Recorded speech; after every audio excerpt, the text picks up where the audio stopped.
Welcome in, fellow Potterheads. Tonight, beneath the starry ceiling of the Great Hall, we will be going over magical tales from the wizarding world to guide you gently into the realm of dreams. Before we disappear behind the veil of dreams, take a moment to cast your support spell, tap the like button, and join our magical community by subscribing. Also, I'm curious what time it is in your corner of the wizarding world. Whether you're watching from California, Hogsmeade, or London, share your location in the comments below. Your participation will be greatly appreciated and helps our magical community grow stronger. Now, the time for incantations has passed. Dim your lights, find your most comfortable position, and prepare to be transported to the world of witchcraft and wizardry as we begin tonight's magical tales. Chapter 1. The Vanquished Dark Lord. Long before the Ministry of Magic rebuilt itself, long before the wizarding world found its way to peace, a terrible darkness dominated the magical community. It was a time when fear silenced even the bravest of witches and wizards, when families were torn apart, and when the name Voldemort was spoken only in terrified whispers, if spoken at all. The cold autumn winds swept through Godric's Hollow on that fateful Halloween night in 1981, rustling fallen leaves along the cobblestone pathways. The village lay peaceful beneath a star-strewn sky, with jack-o'-lanterns glowing in windows, and muggle children wandering from door to door in colorful costumes. Yet within one small cottage, hidden from muggle eyes by powerful enchantments, a tragedy was unfolding that would reshape wizarding history. Lord Voldemort, at the height of his terrible power, approached the Potter home with singular purpose. His tall, skeletal figure moved like a shadow through the garden gate, pale fingers gripping a yew wand that had ended countless lives. The cottage stood warm and inviting, its windows spilling golden light onto the garden path, entirely unaware of the darkness that approached its threshold. Inside, James and Lily Potter had created a sanctuary of love for their infant son, Harry. Their home was filled with moving photographs of smiling friends, shelves of magical books, and the soft, comforting scents of cinnamon and apple that often filled wizarding homes in autumn. Yet the powerful Fidelius charm that should have kept them safe had been betrayed by one they trusted, and their location revealed to the Dark Lord himself. The moment Voldemort breached their door, James Potter, wandless but determined, rushed to confront him. A flash of green light illuminated the hallway, casting eerie shadows across family photographs that would never again be viewed by those they depicted. James fell, his glasses askew, his brave stand cut tragically short. Upstairs, Lily Potter stood before her son's crib, arms outstretched in desperate protection, pleading for Harry's life even as she knew her own was forfeit. Another terrible flash of green, and she too collapsed, her final act one of purest love and sacrifice. Then came the moment that would become legend. The Dark Lord turned his wand upon the small child with unruly black hair and curious green eyes. For reasons he could not comprehend, this infant had been named in a prophecy as the one with the power to vanquish him. The killing curse, which had never failed him before, left his lips and streaked toward the boy, only to rebound upon its caster with catastrophic force. The cottage at Godric's Hollow shuddered and partially collapsed as a magical explosion tore through its walls.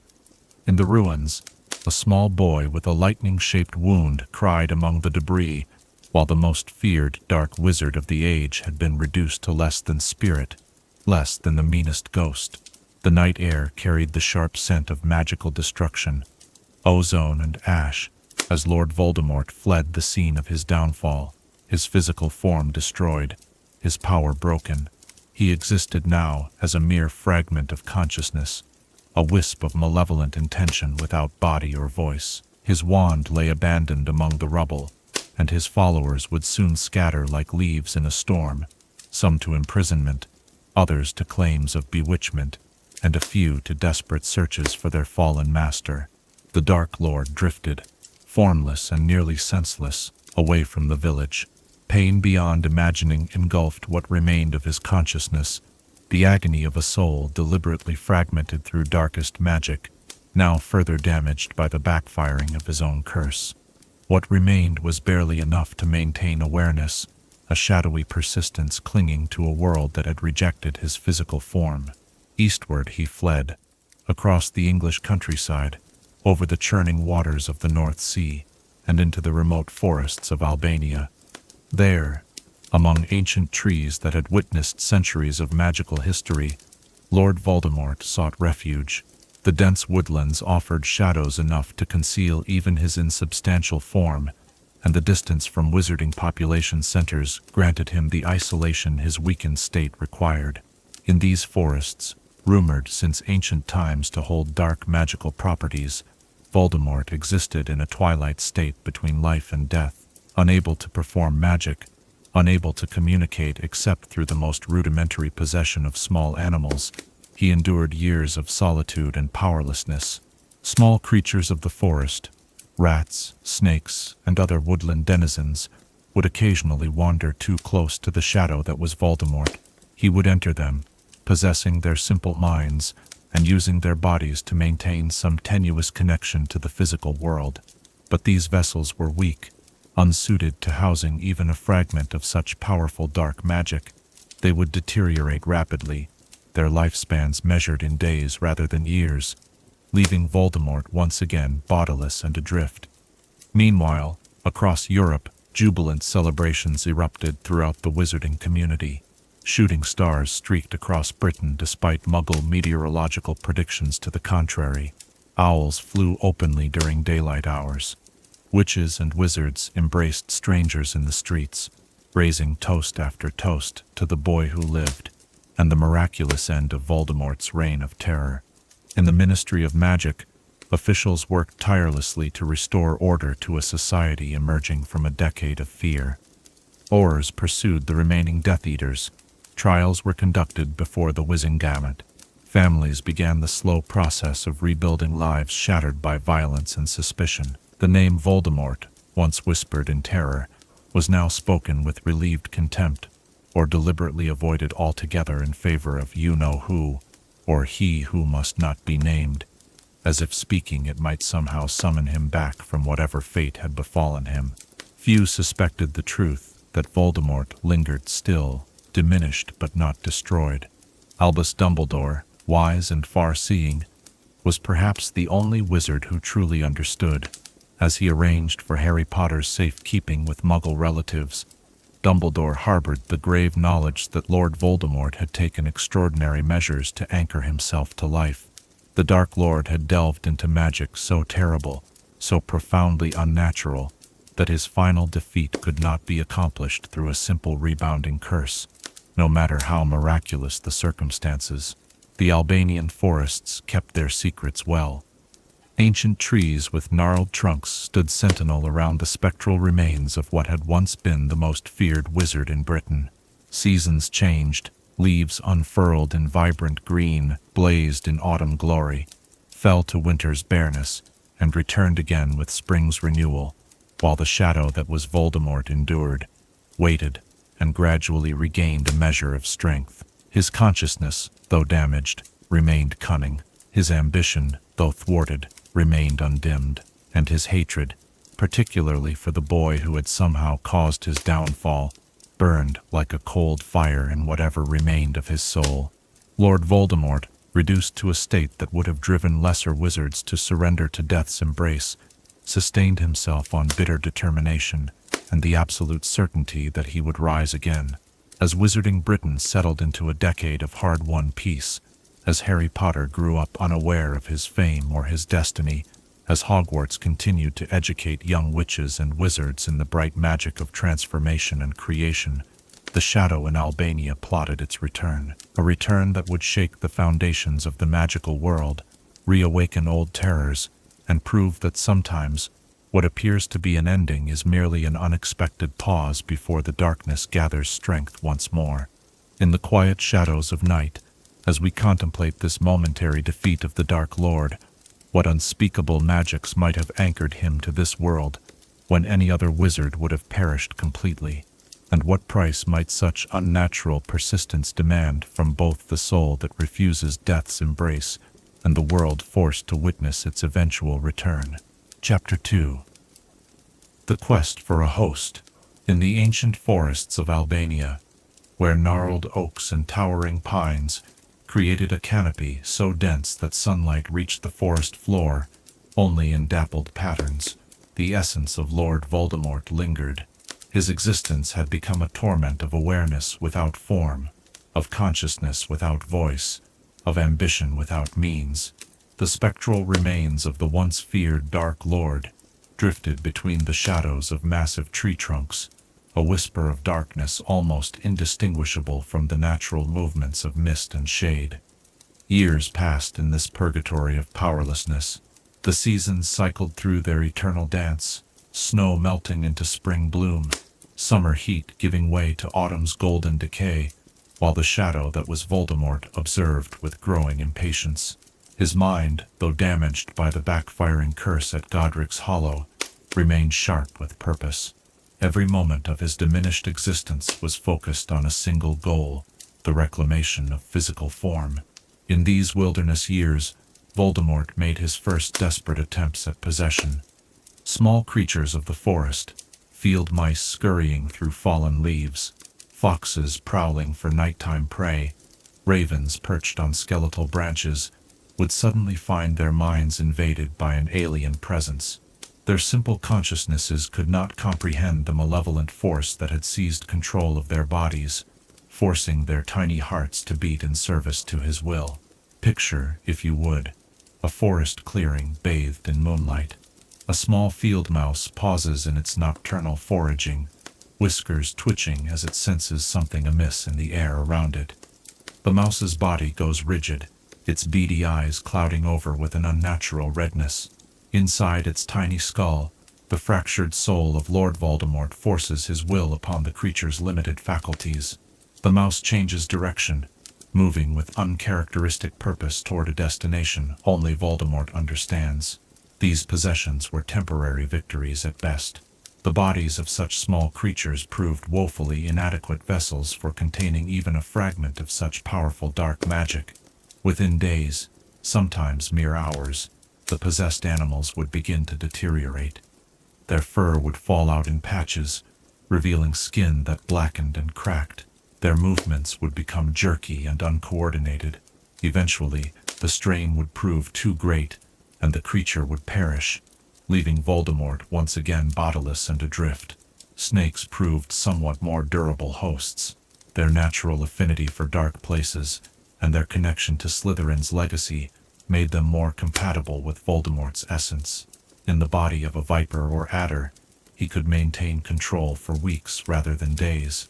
He would use these serpentine vessels to hunt other creatures, consuming their warm blood and fresh flesh not for sustenance, for his spectral form required no nourishment, but for the sensory experience, a bitter reminder of what it meant to exist in physical form.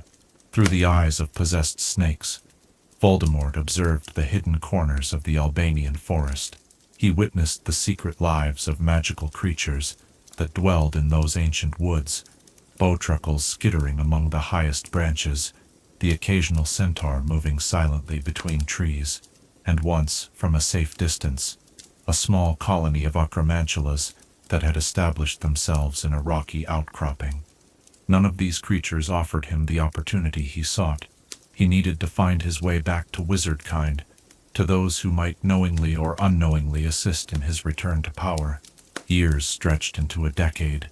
The wizarding world had rebuilt itself in his absence. Children born during his reign of terror now attended Hogwarts without ever having known the fear his name once inspired.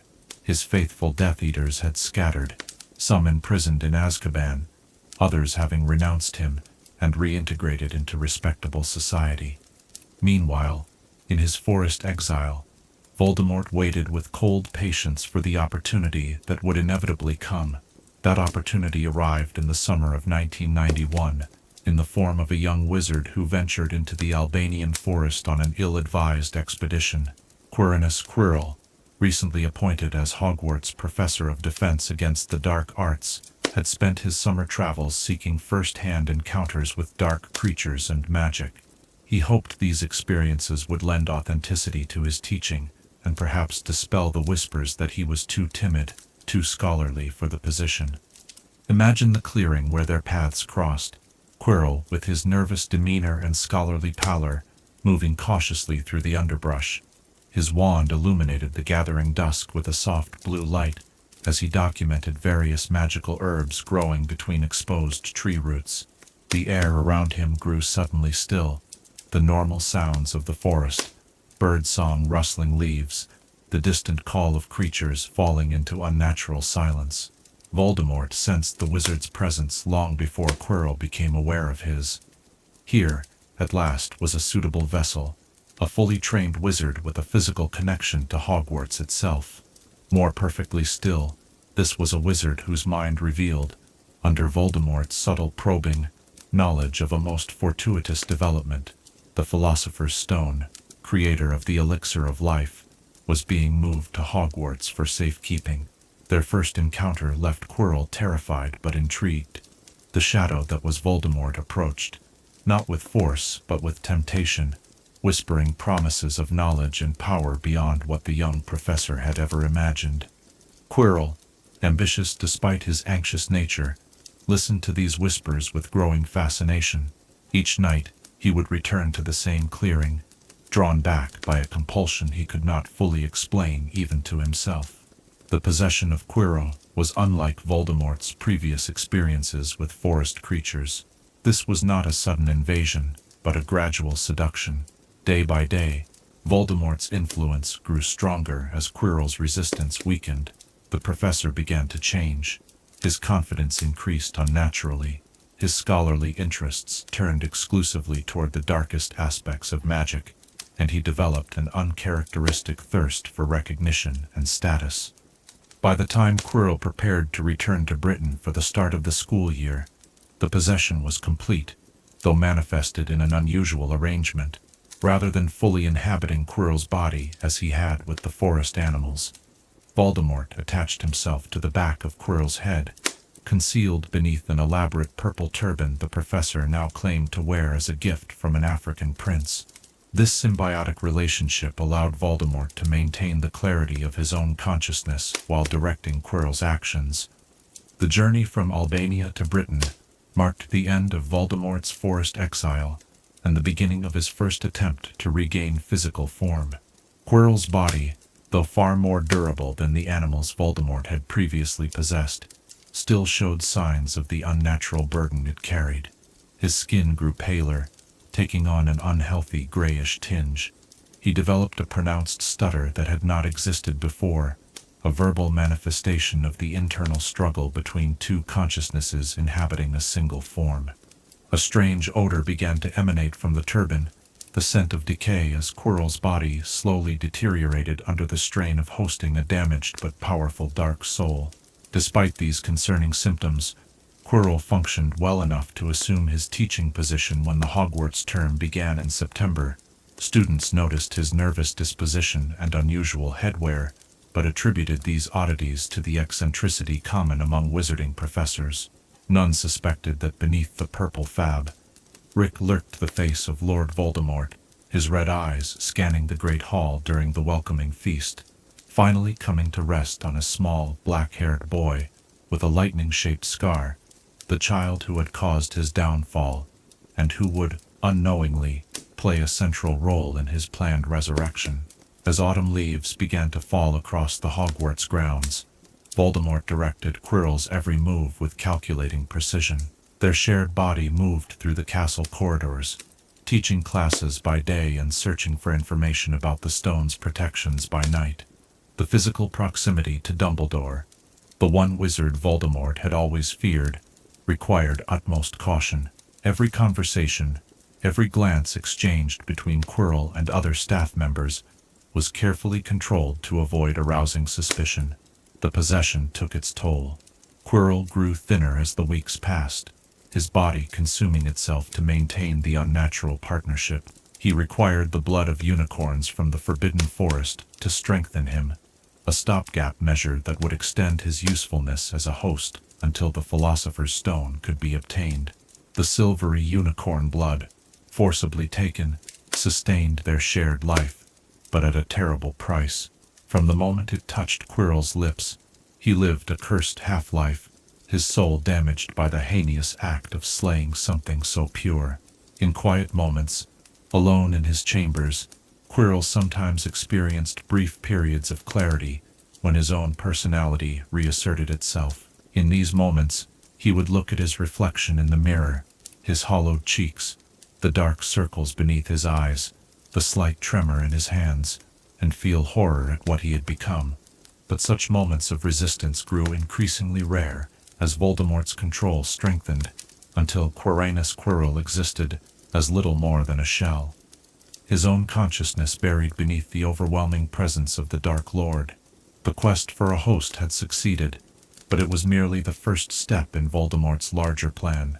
The Philosopher's Stone remained his true objective, the key to creating a new body through its life-giving properties.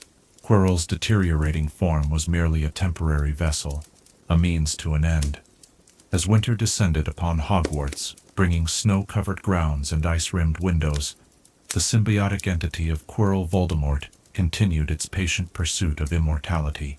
In the quiet hours of night, as you ponder this desperate search for physical form, consider this: what does it reveal about the nature of existence, when a being clings so tenaciously to life that it would violate the natural order, possess innocent creatures, and corrupt a human soul?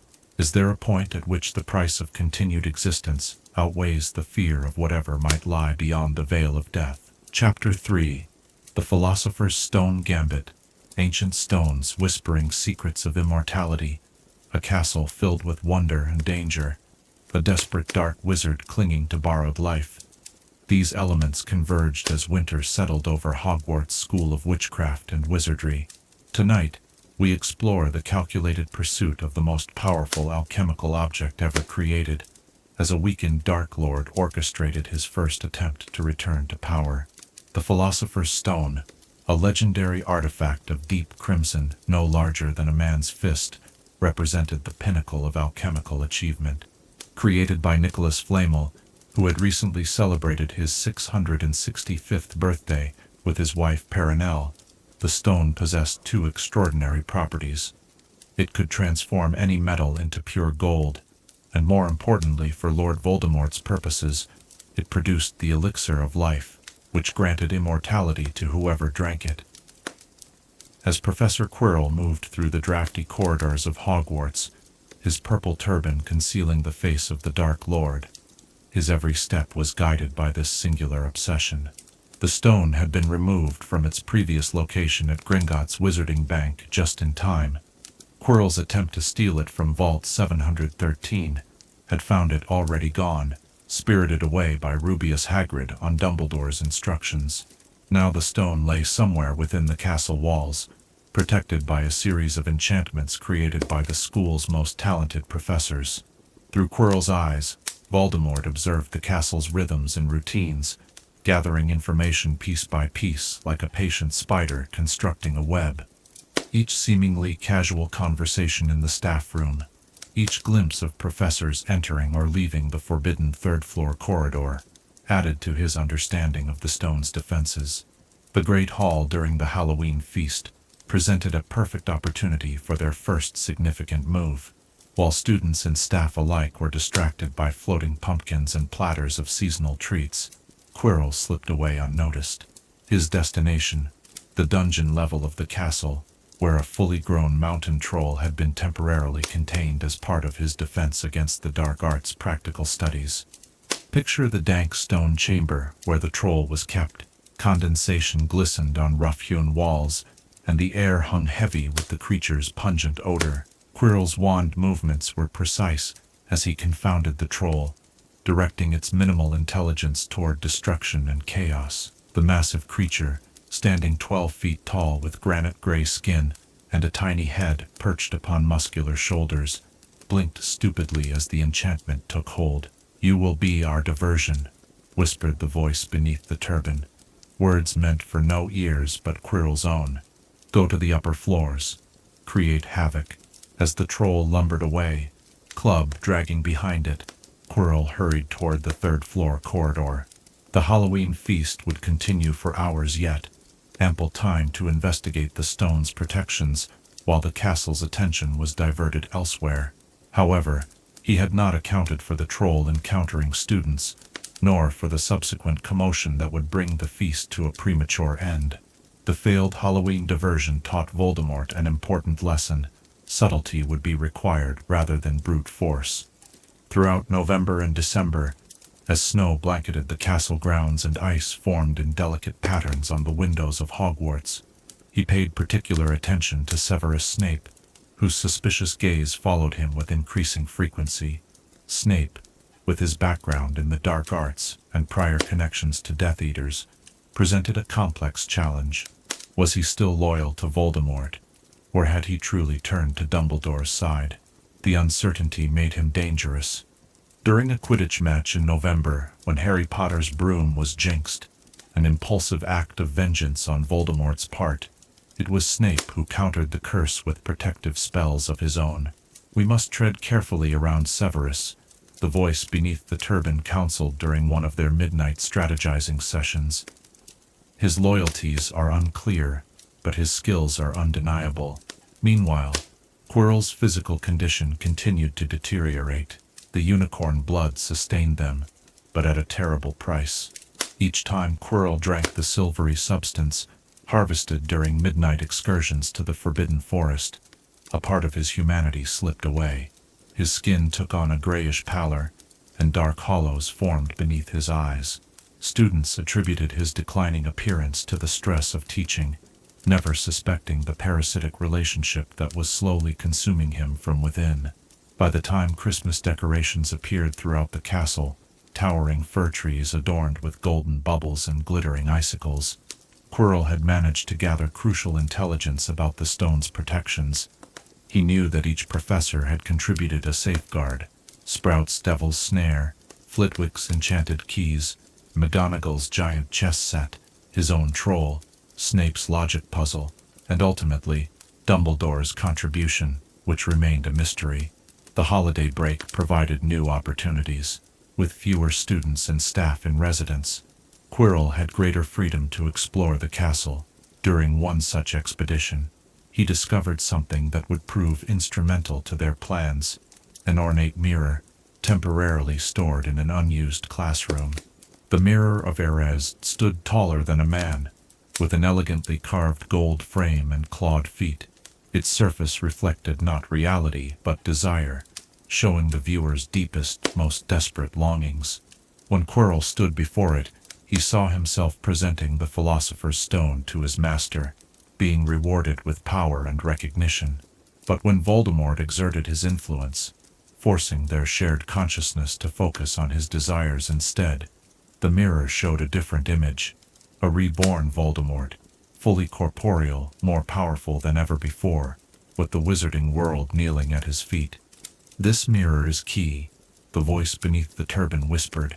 "Dumbledore would not keep such an artifact in the castle without purpose. It must be part of the final protection." Their suspicions were confirmed when, returning several nights later, they found the mirror gone, presumably moved to its final position as guardian of the stone. This discovery coincided with Dumbledore's return to Hogwarts after a brief absence, suggesting the final pieces of protection were now in place.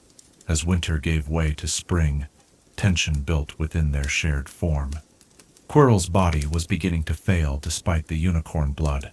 Increasingly desperate, Voldemort drove him to more frequent hunting expeditions in the Forbidden Forest, leaving a trail of slain unicorns that drew unwanted attention.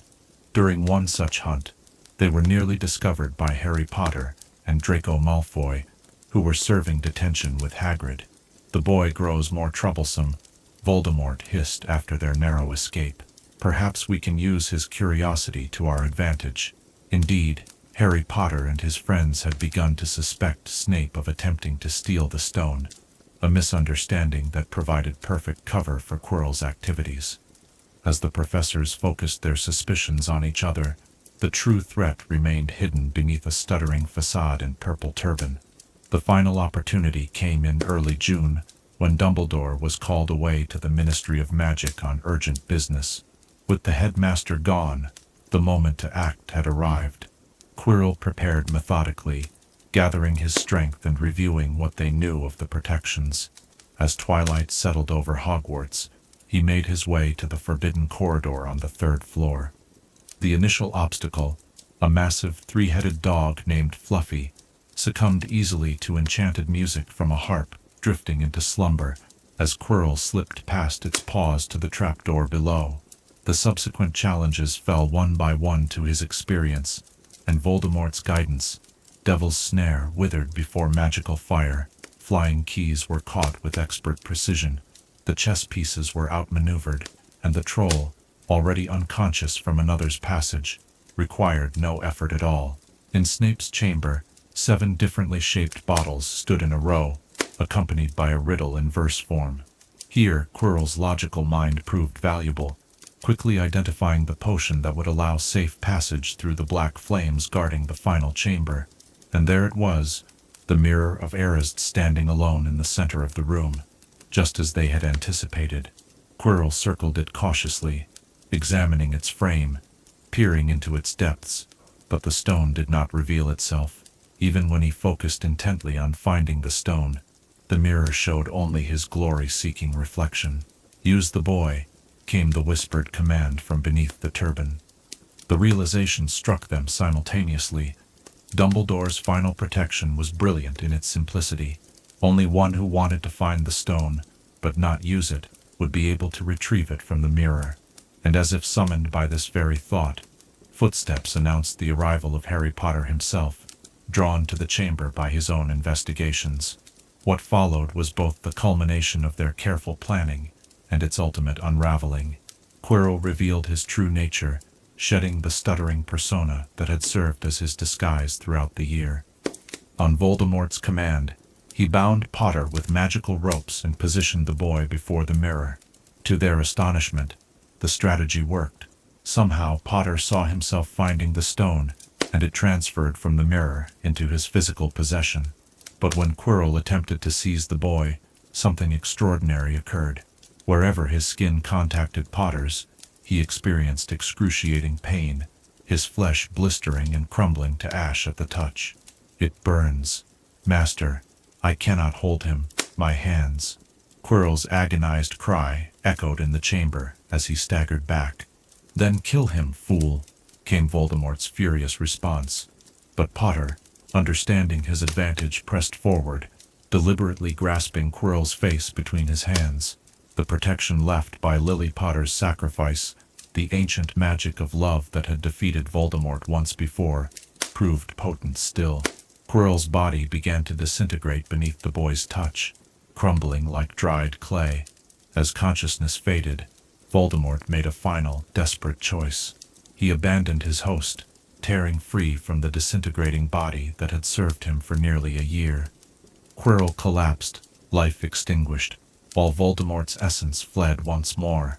Again bodiless, again thwarted, again forced to retreat to the Albanian forests, to recover his strength and reconsider his strategy.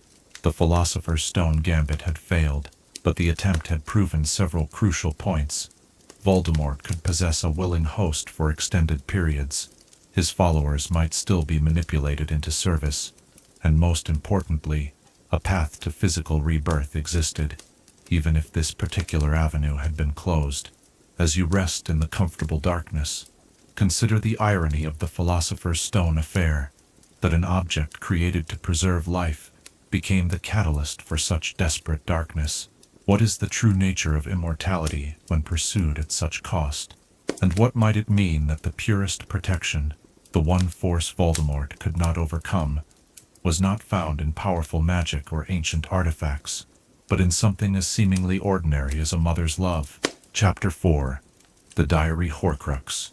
The gentle patter of summer rain against ancient window panes, the scent of parchment aged by decades of careful preservation, the whisper of pages turning beneath curious fingers, Such ordinary sensations belie the extraordinary danger of certain magical objects.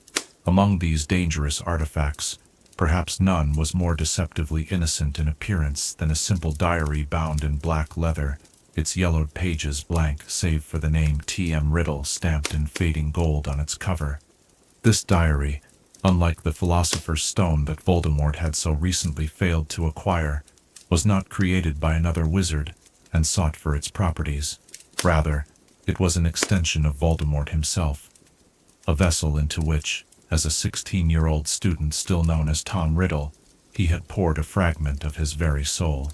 The diary represented one of Voldemort's earliest and most significant steps toward immortality, his first Horcrux.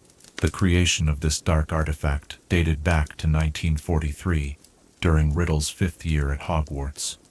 After opening the Chamber of Secrets and using Salazar Slytherin's basilisk to kill a student named Myrtle Warren, Riddle performed the unspeakable ritual that split his soul.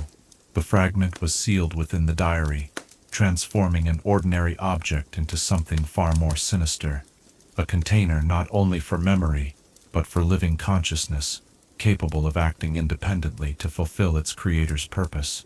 For nearly 50 years, the diary remained hidden, its powers dormant as it waited in darkness. During the height of Voldemort's first rise to power, he entrusted the diary to one of his most devoted followers, Lucius Malfoy. Not because Malfoy was worthy of knowing its true nature. Voldemort shared the secret of his Horcruxes with no one, but because Malfoy's position in wizarding society made him the perfect guardian for such a valuable possession. "Keep this safe," Voldemort had instructed, passing the slim volume to Malfoy with pale, spidery fingers. "One day, it will prove useful in continuing Salazar Slytherin's noble work." Malfoy, accepting the diary with a deep bow, had no concept of what he truly held.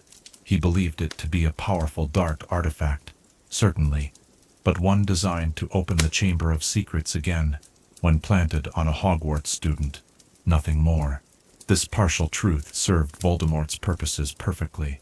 The diary would remain protected in Malfoy Manor's hidden chamber of dark artifacts, awaiting the moment when it could fulfill its true function. That moment did not come, as Voldemort had originally envisioned. After his downfall at Godric's Hollow in 1981, the diary remained in Malfoy's possession, its significance temporarily forgotten, as the Death Eaters scrambled to evade capture and imprisonment. Lucius Malfoy, like many of Voldemort's followers, claimed to have been under the Imperious Curse, renounced his former master, and reintegrated himself into respectable wizarding society. The diary gathered dust in its hidden compartment, its presence a silent reminder of loyalties Malfoy publicly denied but privately preserved.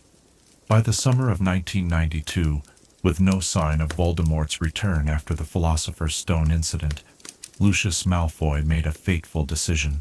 Arthur Weasley, longtime blood traitor and Muggle sympathizer, had proposed the Muggle Protection Act, legislation that would further restrict the possession of dark artifacts and increase raids on wizarding homes.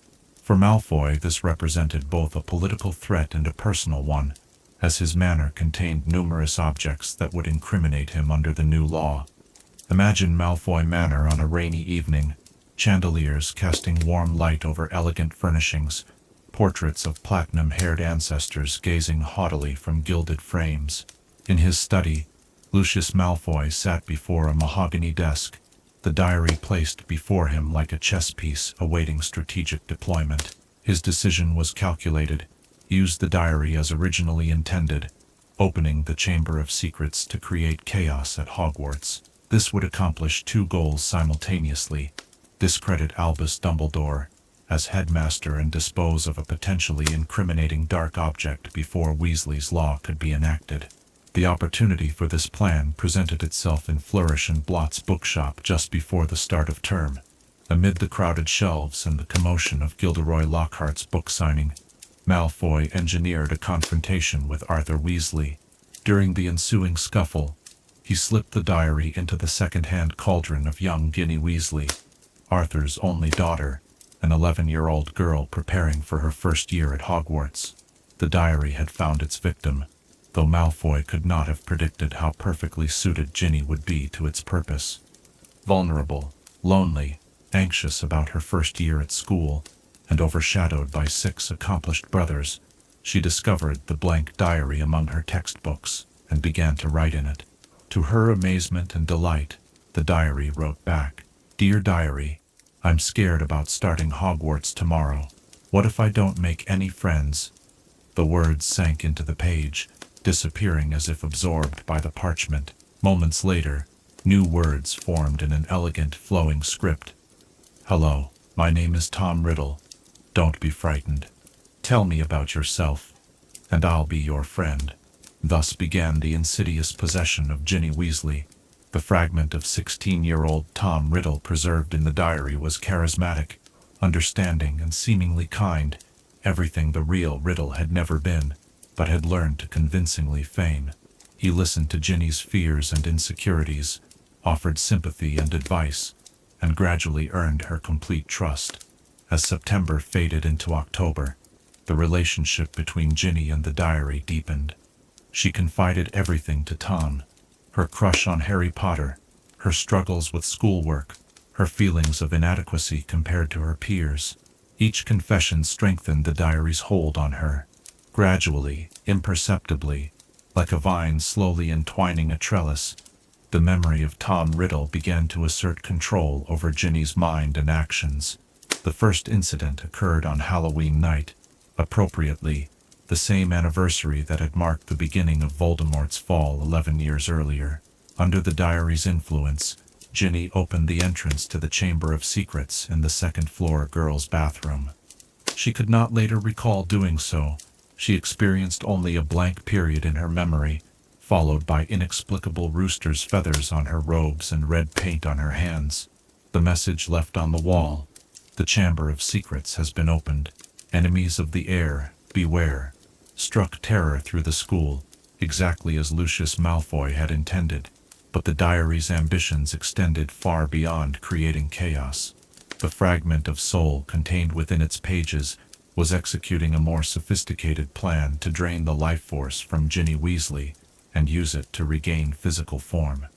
Each time Ginny wrote in the diary, pouring out her soul, a small portion of her vitality transferred to the memory of Riddle.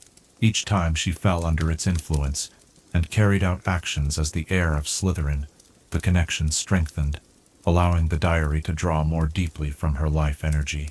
Through Ginny's possessed body, the basilisk was released from the chamber on multiple occasions throughout the school year. Several victims, including Mrs. Norris, Colin Creevey, Justin Finch-Fletchley, Nearly Headless Nick, and Hermione Granger, were petrified rather than killed, each having viewed the basilisk indirectly rather than meeting its gaze directly.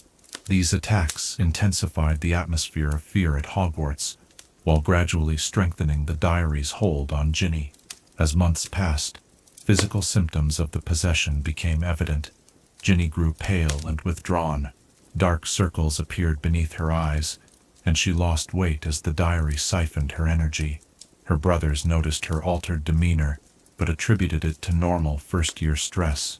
Meanwhile, the diary guided her to commit acts she would never have considered otherwise: killing Hagrid's roosters whose crows were fatal to the basilisk, writing threatening messages in blood-red paint, speaking Parseltongue to open the chamber's entrance.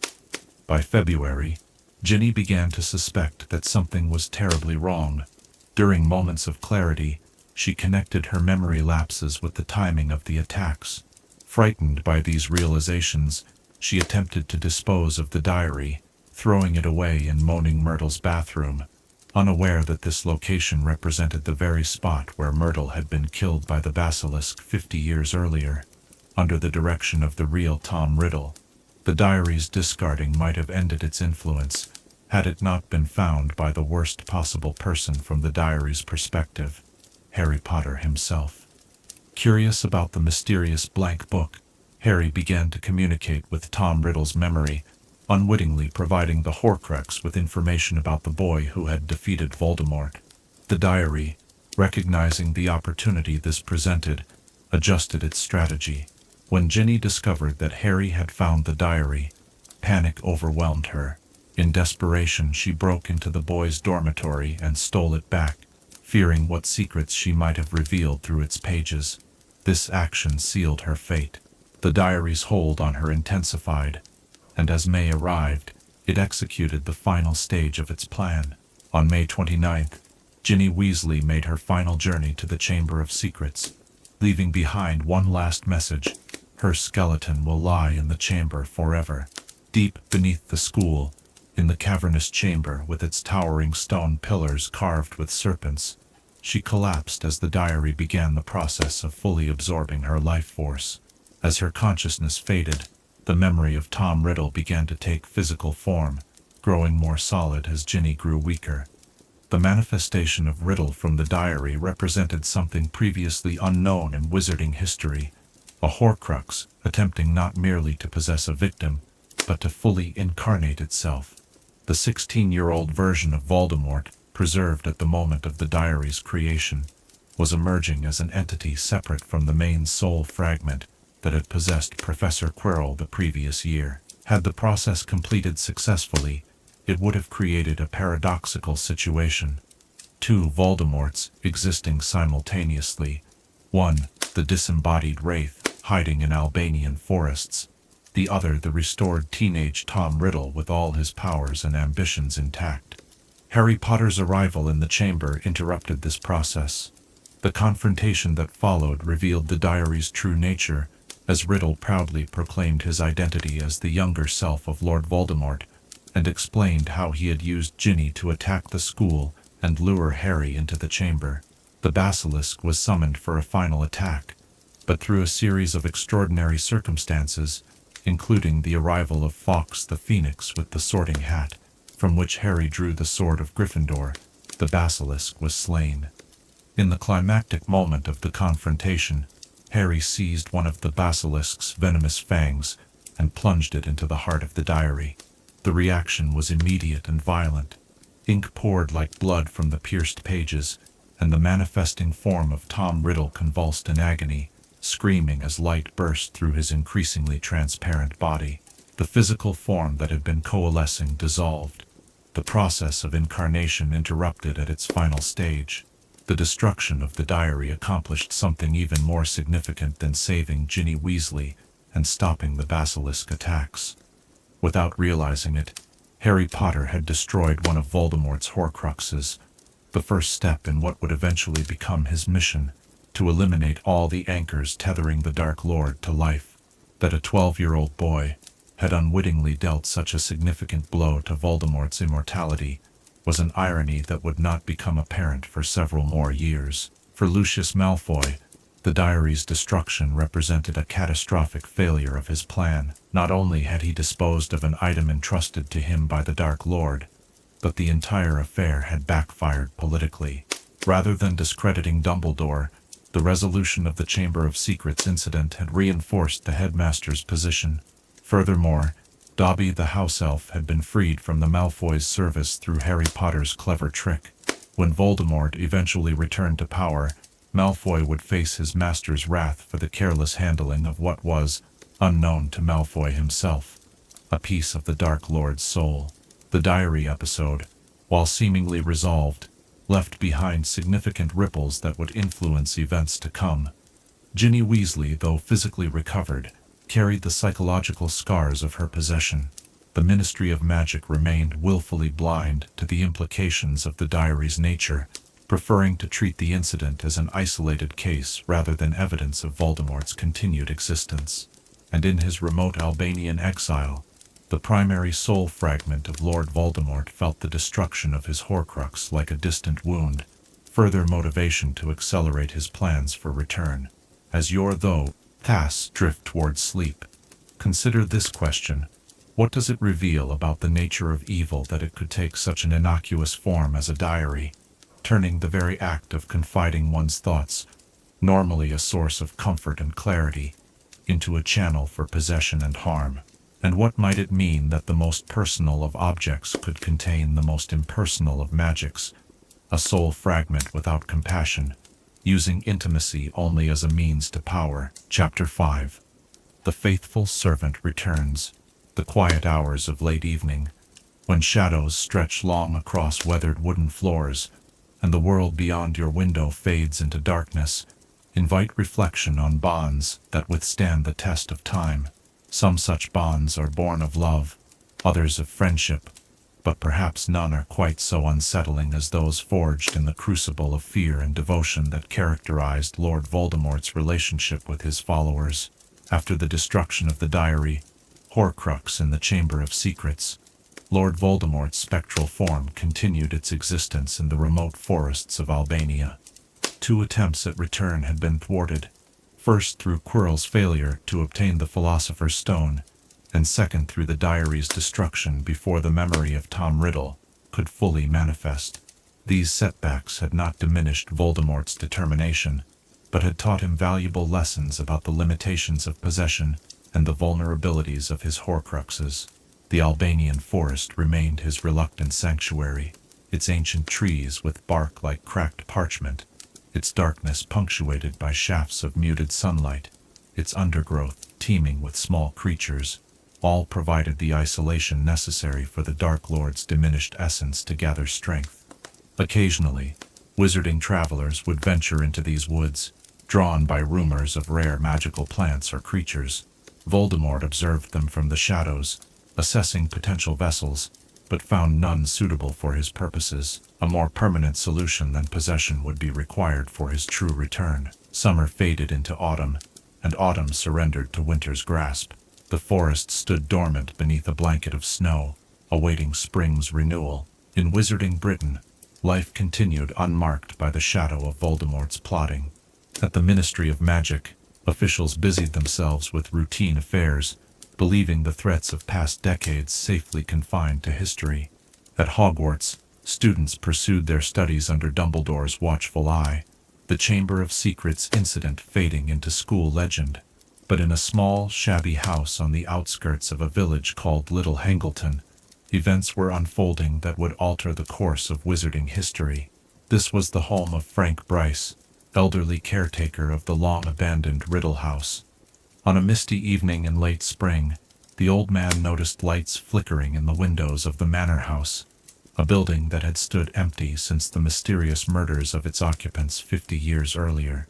Investigating what he assumed to be local vandals, Bryce unwittingly stumbled upon a conversation that would cost him his life. In the dusty drawing room of Riddle House, 2 figures huddled before a crackling fire. One was a small, twitchy man with thinning hair and watery eyes, Peter Pettigrew, known to his former friends as Wormtail. The other, concealed in a threadbare armchair, spoke in a high, cold voice that seemed to emanate from something less than human. "How fortunate that you found me, Wormtail," the voice whispered. "Though not out of loyalty, I think, rather out of fear of your old friends." Pettigrew's journey to this moment had begun nearly a year earlier, in the summer of 1993. For 12 years he had hidden in plain sight as a pet rat belonging to the Weasley family, comfortable in his animal form, presumed dead by the wizarding world. This carefully maintained deception had unraveled when Sirius Black, Pettigrew's former friend whom he had framed for betraying the Potters, escaped from Azkaban with the sole purpose of finding and killing him. The events at the Shrieking Shack had forced Pettigrew's hand, exposed before Harry Potter, Remus Lupin, and Sirius Black. His true identity revealed after more than a decade of hiding, Pettigrew had barely escaped with his life. Transforming back into a rat, he had fled into the night, his sanctuary with the Weasleys forever lost, his options terrifyingly limited. Picture Pettigrew, in those first days after his escape, a small, balding man with nervous habits and darting eyes, transfiguring himself between human and rat forms as needed. He slept in ditches and barns, stole food from village markets, and gradually made his way eastward, though he had no conscious plan to seek out Voldemort. A combination of fear and the magical bond formed when he had become the Potter's secret keeper drew him inexorably toward his former master. His journey took him across the English Channel, through France, Germany, and the Balkans. As he traveled, rumors reached his twitching ears, whispers in dark corners of wizarding establishments, fragments of conversation between travelers along remote paths.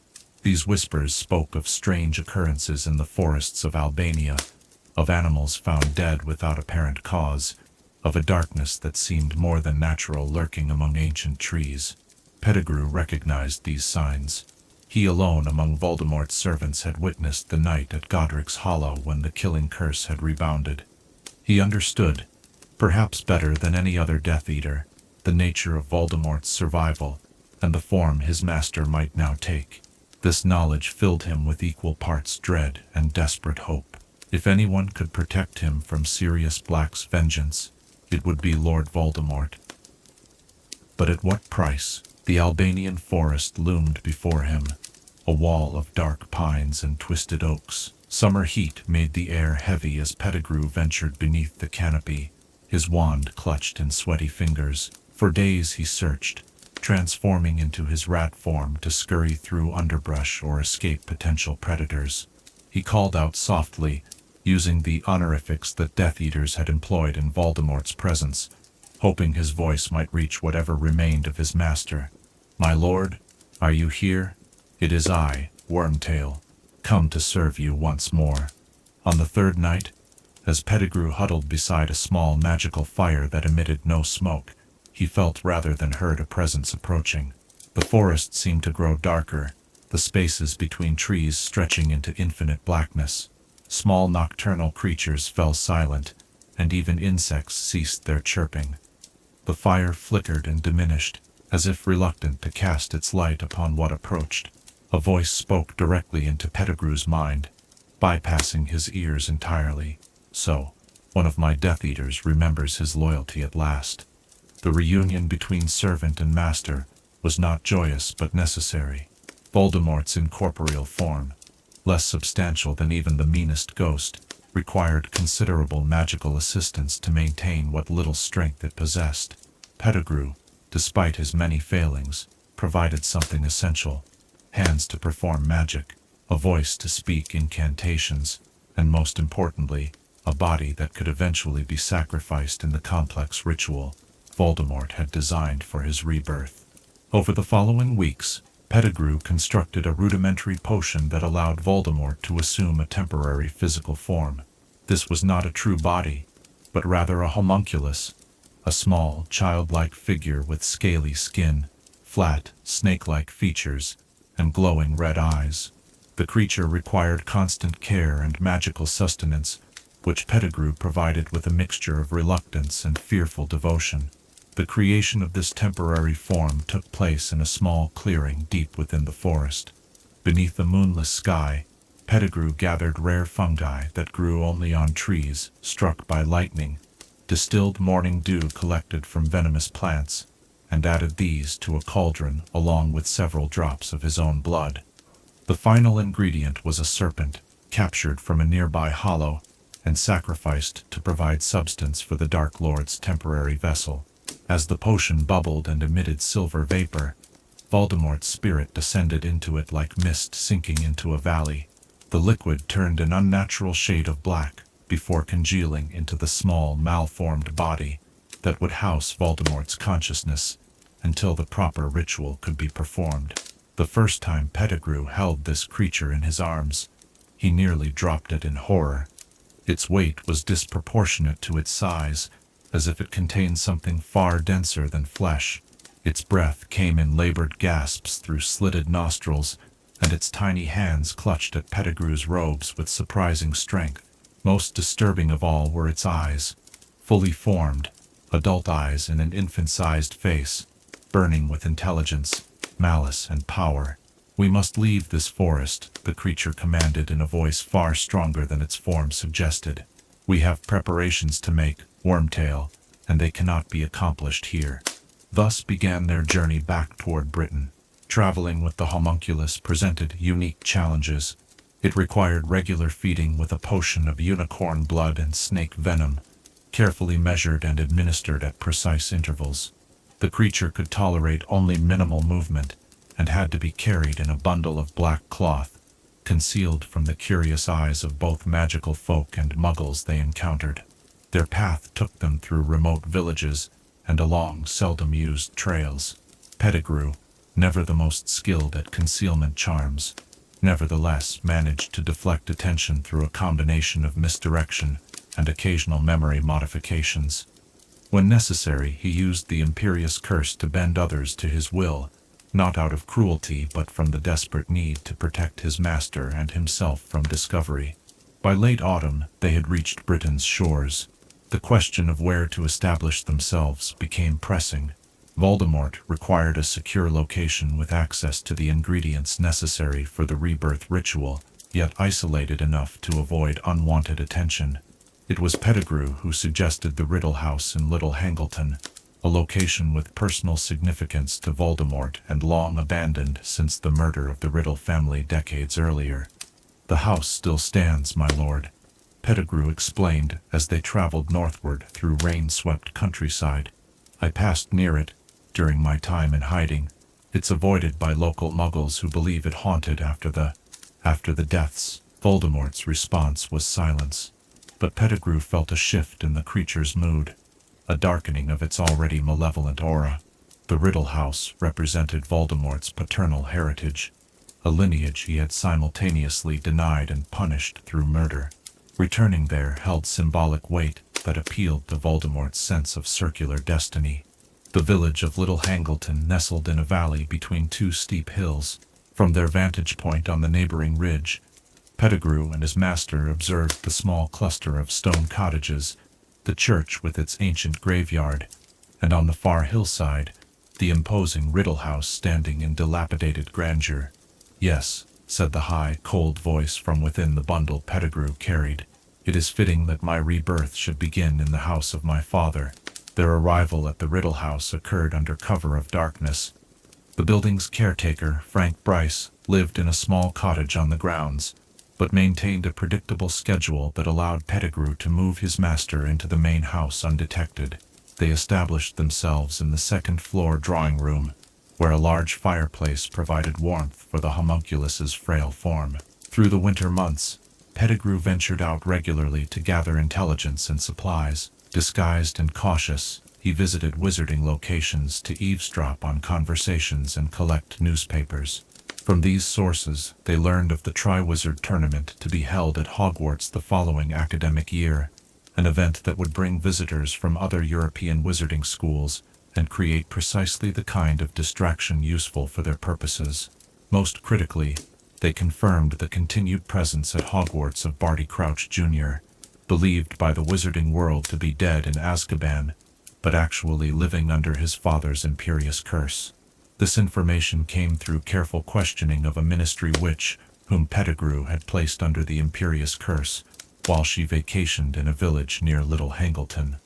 "Crouch's son lives," Pettigrew reported, stoking the fire as the homunculus sipped from a goblet of strengthening potion. The witch had heard rumors in her department, whispers of Barty Crouch Sr. talking to himself, referring to someone at home who mustn't be seen. "Bartemius was among my most devoted," the creature observed, its red eyes gleaming in the firelight. "If he could be freed from his father's control, his assistance would prove invaluable." The plan that emerged over those winter months was intricate in its design. It required the coordination of multiple elements, freeing Barty Crouch Jr., placing him at Hogwarts in a position of influence, manipulating the Triwizard Tournament, and ultimately bringing Harry Potter to a location where the rebirth ritual could be performed without interference. Each aspect presented challenges, but none more significant than the ritual itself. Its central components included bone from Voldemort's father, hence the strategic importance of the Little Hangleton location, flesh willingly given by a servant, a role Pettigrew would fulfill with great reluctance, and blood forcibly taken from an enemy, specifically from Harry Potter, whose blood would transfer the protective magic his mother had left upon him. As spring arrived, bringing new growth to the neglected gardens surrounding Riddle House, their preparations accelerated. Pettigrew traveled to the edge of the protective boundaries around the Crouch estate, waiting for an opportunity to make contact with the imprisoned Barty Jr. That opportunity came during preparations for the Quidditch World Cup, when security around the Crouch home was momentarily relaxed. Under Voldemort's detailed instructions, Pettigrew managed to temporarily overcome the imperious curse controlling Barty Jr., long enough to communicate their intentions. The younger Crouch, despite years of forced submission to his father's will, retained his fanatical devotion to Voldemort. With Pettigrew's assistance, he developed a plan to overpower his father and escape during the World Cup itself, when the chaos of the massive wizarding gathering would provide ideal cover. By midsummer, all pieces were moving into position. Barty Crouch, Jr., successfully escaped his father's control during the World Cup, rejoined his master at Riddle House, and prepared to take on the identity of Alastair Mad-Eye Moody, who was scheduled to become the new Defense Against the Dark Arts professor at Hogwarts. The actual Moody was captured and imprisoned in his own magical trunk, with regular harvesting of his hair for the polyjuice potion that would allow Crouch Jr. to maintain his disguise throughout the school year. The faithful servant had returned, and with him, Voldemort's path to resurrection had opened. The temporary homunculus form, while repulsive and limited, had served its purpose in bridging the gap between spectral existence and the full rebirth to come. Pettigrew, despite his weaknesses and fear-driven loyalty, had provided the essential physical service necessary to move Voldemort's plans forward. As summer waned and preparations for the Triwizard Tournament began at Hogwarts, the small, malformed creature sat before the fire at Riddle House, its red eyes fixed on flames that seemed to promise transformation. Outside, owls carried letters of acceptance to students across Britain. Supplies were purchased in Diagon Alley. Trunks were packed with robes and books and cauldrons, and in the midst of this ordinary beginning to the wizarding academic year, the extraordinary mechanism of Voldemort's return continued its inexorable progress. As you rest in the gathering darkness, consider the nature of the bonds that drew Peter Pettigrew back to his master after 12 years of hiding. Was it truly fear alone that guided his actions, or might there have been something deeper? A terrible emptiness that could only be filled by serving a purpose greater than himself, even a dark one. And what does it reveal about the human condition that some find meaning not in love or creation, but in submission to power that promises to elevate them, however slightly, above their own perceived insignificance? Chapter 6. The House of Riddle. Stone walls stand silent witness to generations of human joy and suffering, absorbing echoes of laughter, tears, and whispered secrets into their very foundations. In the village of Little Hangleton, one house had absorbed more darkness than most, its rooms still resonating with the memory of a triple murder committed decades earlier, its gardens overgrown with the neglect that follows in tragedy's wake. This was the House of Riddle, ancestral home to Lord Voldemort's Muggle father and grandparents, and now the unlikely sanctuary where the Dark Lord plotted his return to power. The house stood on a hill overlooking the village, its windows like vacant eyes staring down at the cluster of cottages below.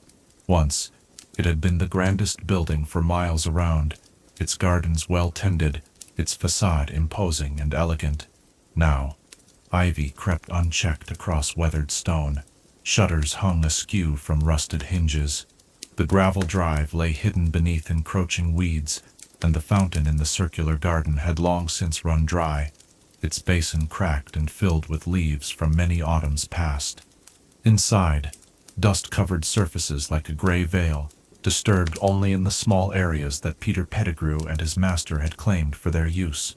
The drawing room on the second floor had become their primary domain, its large fireplace providing necessary warmth for Voldemort's temporary form, its heavy curtains ensuring privacy from any curious eyes that might look up from the village below. The ornate furniture, draped in faded sheets that Pettigrew had not bothered to remove entirely, created an atmosphere of decaying grandeur that seemed fitting for the diminished Dark Lord's temporary residence. In this room, where once the Riddle family had entertained guests from among the Muggle gentry, the malformed creature that contained Voldemort's consciousness spent its days wrapped in black robes, alternating between periods of exhausted stillness and intense planning. The homunculus form required constant care, regular feedings of a potion made primarily from unicorn blood and snake venom, carefully controlled temperatures, and protection from excessive light or noise. The clock is turning in our favor, Wormtail, Voldemort observed one summer evening, as Pettigrew tended the fire. Bartemius is now in position at Hogwarts. The tournament preparations are underway, and soon the boy will be delivered to us. Pettigrew nodded, his watery eyes fixed on the flames rather than meeting his master's gaze. Yes, my lord. Though there remains the matter of the ritual itself. The ritual to restore Voldemort to a full body had been the subject of much discussion throughout their time at Riddle House. Its components were rare and dangerous, its execution complex. Most significantly, it required the physical presence of Harry Potter, an element that had necessitated the elaborate scheme involving the Triwizard Tournament and Barty Crouch Jr. His impersonation of Alastair Moody. "You are concerned about your role," Voldemort stated, his high, cold voice carrying a note of amusement. "Fear not, Wormtail. Your contribution, while painful, will not be fatal. I need servants who can perform magic, after all." The contribution in question was flesh of the servant willingly given, a key ingredient in the potion that would create Voldemort's new body. Pettigrew would be required to sacrifice a hand to the cauldron, a prospect that filled him with dread, despite his master's assurances that he would be rewarded with a replacement. Beyond this personal sacrifice, Pettigrew's days at Riddle House were filled with practical preparations. He transfigured basic furniture into the specialized equipment they would need for the ritual. He traveled discreetly to procure rare ingredients from less reputable corners of the wizarding world. He maintained communication with Barty Crouch Jr. through encoded messages carried by nondescript brown owls that would not attract attention at Hogwarts. Most importantly, he cared for Nagini, the enormous serpent that had become Voldemort's most valued companion. The snake had joined their household shortly after their arrival at Little Hangleton, appearing one night as if summoned, though Pettigrew had observed no magic performed for this purpose. Nearly 12 feet long, with scales of darkest green that appeared almost black in dim light, Nagini possessed intelligence far beyond that of ordinary serpents. "She has traveled far to find me," Voldemort had explained as the massive snake coiled protectively around his chair. "Her loyalty exceeds even yours, Wormtail." Indeed, Nagini seemed to understand Voldemort's needs without instruction. She hunted in the forests surrounding Little Hangleton, bringing back small animals that Pettigrew would use in the strengthening potion.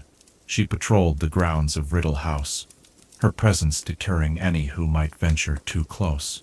Most significantly, she allowed Voldemort to possess her temporarily when the homunculus form became too weak or painful to sustain his consciousness, a process that left both Snake and Master in a trance-like state for hours afterward. The bond between Voldemort and Nagini transcended that of wizard and familiar. In quiet moments, Pettigrew would observe them communicating in Parseltongue, the serpent's head held level with the homunculus's face, both utterly absorbed in an exchange no other living being could comprehend. Sometimes, Nagini would hunt specifically for Voldemort, returning with prey still alive, which he would consume in a manner Pettigrew found deeply disturbing, the homunculus feeding directly on the blood and vital essence of the creature, leaving behind a dried husk that seemed to have aged decades in minutes.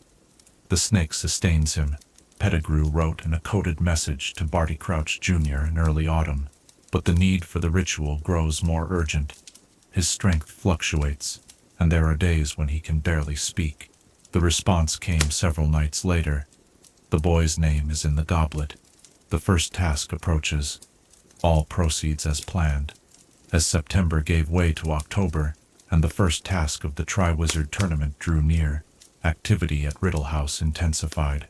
Voldemort began directing Pettigrew to collect specific materials for the ritual cauldron, a massive silver vessel, large enough to contain a full-grown man, inscribed with runes of transformation and rebirth that dated back to ancient Egyptian magical practices. The cornerstone of their plan, Bone of the Father, unknowingly given, lay just a mile from Riddle House in the Little Hangleton graveyard. Under cover of a particularly moonless night, Pettigrew crept among the weathered headstones until he located the grave of Tom Riddle Sr. Unlike the other graves with their modest markers, the Riddle family plot featured an imposing marble angel, wings outstretched as if preparing for flight. At its base, the name Thomas Riddle was carved alongside the dates of his birth and death, the latter coinciding with Voldemort's 17th year. Pettigrew did not disturb the grave that night, merely confirming its location and condition. The actual removal of bone would occur only during the ritual itself. Nevertheless, standing before his master's father's resting place in the chill autumn air, he felt a shiver of recognition at the circularity of their plan. Voldemort would use the remains of the father he had murdered to restore himself to physical form, a symbolic parricide repeated across decades. Back at Riddle House, final preparations continued. A stone altar was transfigured from a dining table, its surface engraved with the same ancient symbols that adorned the cauldron. Black candles made from wax mixed with powdered obsidian and basilisk scales were set at precise intervals around the room. A silver dagger with a serpent-shaped handle was forged for Pettigrew's flesh sacrifice, its blade enhanced with charms to cauterize the wound instantly. By November, when news reached them of Harry Potter's unexpected success in the tournament's first task, Voldemort's physical condition had deteriorated further. The homunculus form, never intended as more than a temporary vessel, was failing despite the strengthening potions and Nagini's care. His voice grew fainter, requiring Pettigrew to lean close to hear his instructions. His already limited mobility decreased until he could barely lift a hand without assistance. In this weakened state, Voldemort's dreams became more vivid and intense. Sometimes he would wake from these dreams calling out commands to followers long dead or imprisoned, momentarily confused about where and when he existed. Other times he would emerge from sleep with renewed clarity and purpose, having seen visions of the tournament's progress at Hogwarts, visions inexplicably linked to Harry Potter's experiences. The connection grows stronger as the time approaches, he explained to Pettigrew after one such episode. I can see through the boy's eyes when his emotions run high. His fear, his anger, they create pathways between us. This unexpected connection proved valuable, providing insights into Potter's movements and the tournament's progression that supplemented Barty Crouch Jr. His reports. It seemed the magical bond formed when the killing curse had rebounded upon Voldemort 13 years earlier remained active, creating a channel between their minds that distance could not sever. As winter descended upon Little Hangleton, bringing frost that traced delicate patterns on the windows of Riddle House, preparations entered their final phase. The Yule Ball at Hogwarts came and went, followed by the second task of the tournament in February. Barty Crouch Jr., still successfully maintaining his disguise as Alistair Moody, reported that Potter remained a tournament leader, despite the challenges designed for much older students. His survival instinct serves our purposes well, Voldemort observed, his red eyes glinting with cold humor. He fights so hard to live, not knowing he preserves himself for our use. The plan now centered on the tournament's third and final task, a maze filled with magical obstacles, at the center of which would be placed the Triwizard Cup. Barty Crouch Jr. would ensure the cup was transformed into a portkey that would transport Potter not to glory, but to the Little Hangleton graveyard, where Pettigrew would be waiting with the prepared ritual. In March, an unexpected complication arose when Barty Crouch Sr. partially broke free of the imperious curse his son had placed upon him. Confused and disoriented, the elder Crouch made his way to Hogwarts, where he encountered Harry Potter near the edge of the Forbidden Forest. Before he could reveal the truth about his son's impersonation of Moody, Barty Jr. intervened, stunning Potter and killing his own father. A regrettable but necessary adjustment, was Voldemort's assessment, when the news reached Riddle House. Dispose of the body where it will not be found until after our work is complete. The death of Barty Crouch Sr. created a brief flurry of concern at the Ministry of Magic, but with no body discovered, and the man's recent erratic behavior well documented, The incident was attributed to a mental breakdown. The tournament preparations continued without interruption, and by April, all elements of the plan were in place. For Voldemort, the final weeks of waiting proved most difficult. The homunculus form had reached the limit of its endurance. Even with Nagini's constant attention, and the strongest potions Pettigrew could brew, maintaining consciousness became a daily struggle. There were hours when he seemed to fade almost entirely, his red eyes dimming to a dull glow, his breathing so shallow that Pettigrew repeatedly checked for signs of life. "We must proceed, regardless of my condition," Voldemort instructed during one period of greater lucidity. "If I should seem to expire before the ritual, preserve this form in the potion we have prepared. My spirit will remain tethered to it until the new body is ready." Such contingency planning proved unnecessary. Though greatly weakened, Voldemort's will to survive remained undiminished as the day of the third task approached. On the morning of June 24th, 1995, Pettigrew made final preparations in the drawing room of Riddle House. The massive cauldron was positioned at the center of the stone altar. Ingredients were arranged in precise order for the ritual. Black robes, large enough to clothe a full-grown man, were folded nearby, awaiting the moment of rebirth. That afternoon, Pettigrew carried his master out of Riddle House for the first time since their arrival, nearly a year earlier, wrapped in thin black cloth. The homunculus form weighed no more than a small child in Pettigrew's arms. Nagini slithered alongside them as they made their way down the overgrown path toward the village and the graveyard beyond. The summer day was warm, sunlight filtering through leaves that had unfurled in their absence, birds calling from branches above, all in stark contrast to the dark purpose that guided their steps. The little Hangleton graveyard awaited them, its weathered headstones standing like silent sentinels among untrimmed grass. Pettigrew established their position near the marble angel, marking the Riddle family plot, then transfigured a fallen branch into a chair where he could place Voldemort while they waited. The cauldron and other ritual components would be transported directly to the site when the time came, using magic prepared specifically for this purpose. As evening approached, bringing with it lengthening shadows among the graves, Frank Bryce, caretaker of Riddle House, made his final journey up the hill to investigate the lights and voices he had observed in recent days. His discovery of Voldemort and Pettigrew in the drawing room, and his subsequent murder by the killing curse, represented the last life taken by Voldemort in his diminished form, a prelude to the greater violence that would follow his restoration. Hours later, as stars appeared in the darkening sky above Little Hangleton, Pettigrew placed the homunculus gently on clean black cloth beside the Riddle grave. Nagini coiled nearby, her massive form almost invisible in the gathering darkness, except when moonlight caught her scales. The tombstone gleamed pale against the night, its carved angel seeming to watch proceedings with stone eyes that held neither judgment nor mercy. "It is nearly time," Voldemort whispered, his voice barely audible above the gentle rustle of leaves. "Soon, Wormtail, very soon." In the distance, the village clock struck 9. At Hogwarts, miles away, champions were entering the final task's maze. Harry Potter, guided by Barty Crouch Jr. Us invisible hand, moved inexorably toward the center where the disguised Portkey waited. And in a graveyard that had witnessed the beginning of Tom Riddle's descent into darkness 50 years earlier, the final preparations were made for his return from the half-life to which that same darkness had condemned him.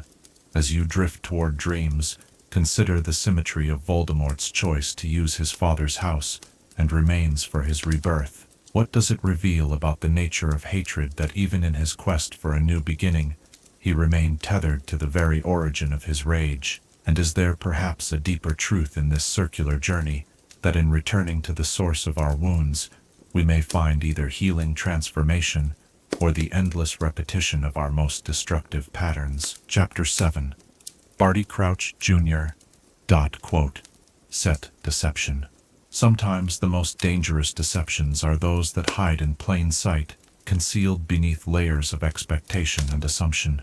As autumn winds scattered golden leaves across the grounds of Hogwarts School of Witchcraft and Wizardry, perhaps the most elaborate and consequential deception in magical history was unfolding within its ancient stone walls, a performance so convincing that it fooled even Albus Dumbledore himself. The arrival of the new Defense Against the Dark Arts professor at Hogwarts for the 1994 to 1995 school year had been met with the usual mixture of curiosity and resignation.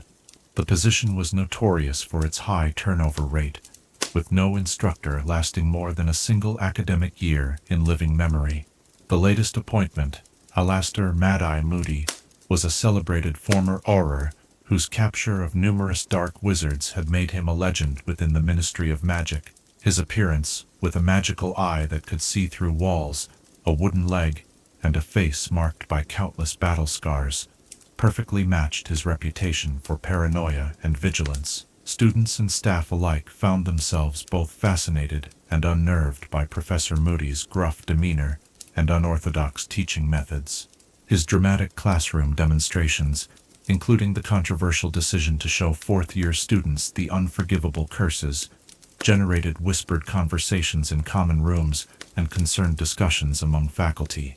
But these eccentricities were attributed to the trauma and peculiarities acquired during a lifetime of hunting dark wizards, who, after all, would question Alastor Moody's identity when he so thoroughly embodied the quirks and behaviors associated with his famous reputation. But beneath the wooden leg, beneath the magical eye, beneath the scarred face and grizzled hair, lurked not Alastor Moody at all, but Bartemius Crouch Jr., a Death Eater supposedly dead in Azkaban prison, a fanatic whose devotion to Lord Voldemort transcended even self-preservation.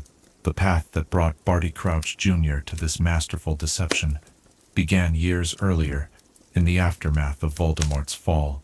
As a young man from a prominent wizarding family, his father, Bartemius Crouch Sr., had been head of the Department of Magical Law Enforcement. Barty had secretly joined the Death Eaters during the First Wizarding War. His arrest came after the torture of Frank and Alice Longbottom, respected Aurors whose minds were broken beyond repair by the Cruciatus Curse, applied by Barty and the Lestranges, in an attempt to extract information about Voldemort's whereabouts. Barty's trial before the Wizengamot had been a spectacle of public justice, with his own father presiding and pronouncing the sentence of life imprisonment in Azkaban. The cold detachment with which Crouch Sr. condemned his only son had shocked even those who supported harsh measures against Death Eaters. That scene in the courtroom, the desperate young man pleading for mercy, while his father's face remained impassive, became etched in wizarding memory as emblematic of the war's toll on families. What the wizarding world did not know, however, was that the story had not ended with Barty's imprisonment. His mother, dying of grief and illness, had made one final plea to her husband: allow her to exchange places with their son in Azkaban, using Polyjuice Potion. The seemingly heartless Bartemius Crouch Sr., in an act of complicated love, had agreed. Under cover of a final deathbed visit, the switch was made. Mrs. Crouch, disguised as her son, died in Azkaban within weeks, and was buried under his name. Meanwhile, the real Barty Crouch Jr., now disguised as his mother, during the brief period before her death was announced, was smuggled back to the family home. For years afterward, Barty had lived under his father's imperious curse, kept hidden within the Crouch household, tended by their house elf Winky.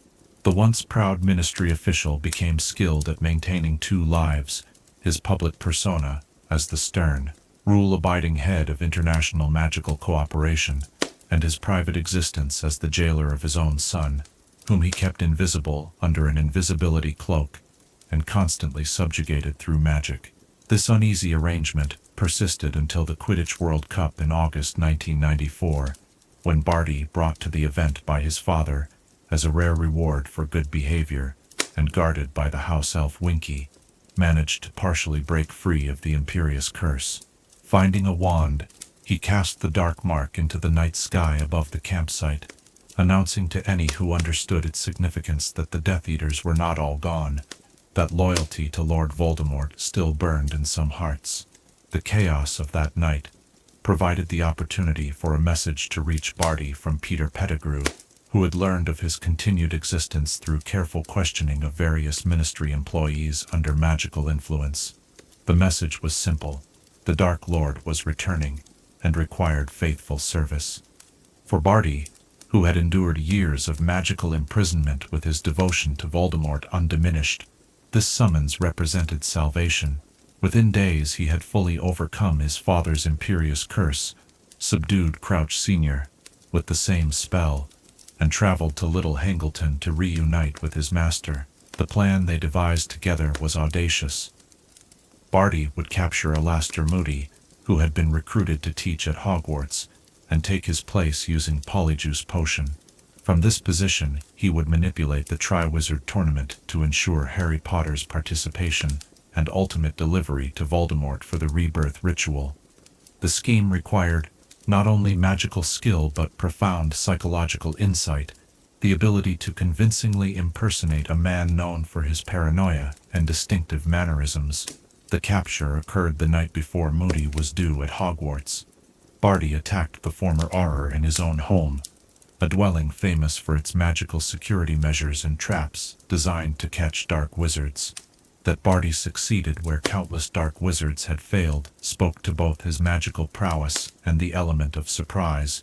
Moody, while perpetually vigilant against known enemies, had not expected an attack from someone believed long dead.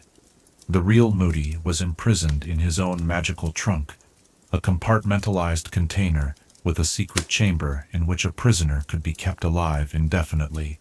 From this captive, Barty harvested hairs for the Polyjuice Potion that would maintain his disguise throughout the school year. More importantly, he studied his prisoner closely, observing mannerisms, extracting memories, learning the personal details and professional knowledge that would make his impersonation undetectable. Barty arrived at Hogwarts as scheduled, making a deliberately dramatic entrance during the welcoming feast. His first night as a professor included a staged commotion in his quarters, allowing Dumbledore and other staff members to witness Moody at his most paranoid, thus establishing the eccentric behavior that would become his cover. The magical eye, wooden leg, and flask from which he regularly drank, ostensibly water, actually Polyjuice Potion, became his trademarks, carefully maintained elements of a disguise hiding treachery in plain sight. His teaching methods were calculated to establish both authority and particular interest in Harry Potter without arousing suspicion. While showing fourth years the unforgivable curses was controversial, it aligned with Moody's reputation for believing students should be prepared for the real world of dark magic. His transformation of Draco Malfoy into a ferret as punishment, while excessive, reinforced his image as unorthodox but fundamentally opposed to dark wizardry and those connected to it. Throughout the fall term, Barty maintained constant vigilance of his own, not against dark wizards, but against discovery. Every hour required a sip from his flask. Every conversation needed careful navigation to avoid revealing gaps in his knowledge of Moody's past. Every night involved interrogating the real Moody in the trunk, extracting information that might be needed the following day. His most challenging interactions were with Albus Dumbledore, whose penetrating intelligence and vast experience made him the most likely to detect inconsistencies. Barty countered this threat by cultivating a relationship based on Moody's known history with Dumbledore, one of mutual respect tinged with the gruff independence that the real Auror was known for. He was careful never to overplay their familiarity, maintaining the appropriate distance, while ensuring he appeared trustworthy enough to be included in Dumbledore's confidences regarding the tournament. The announcement of the Triwizard Tournament created the perfect operational environment for Barty's mission, with delegations from Beauxbatons and Durmstrang arriving.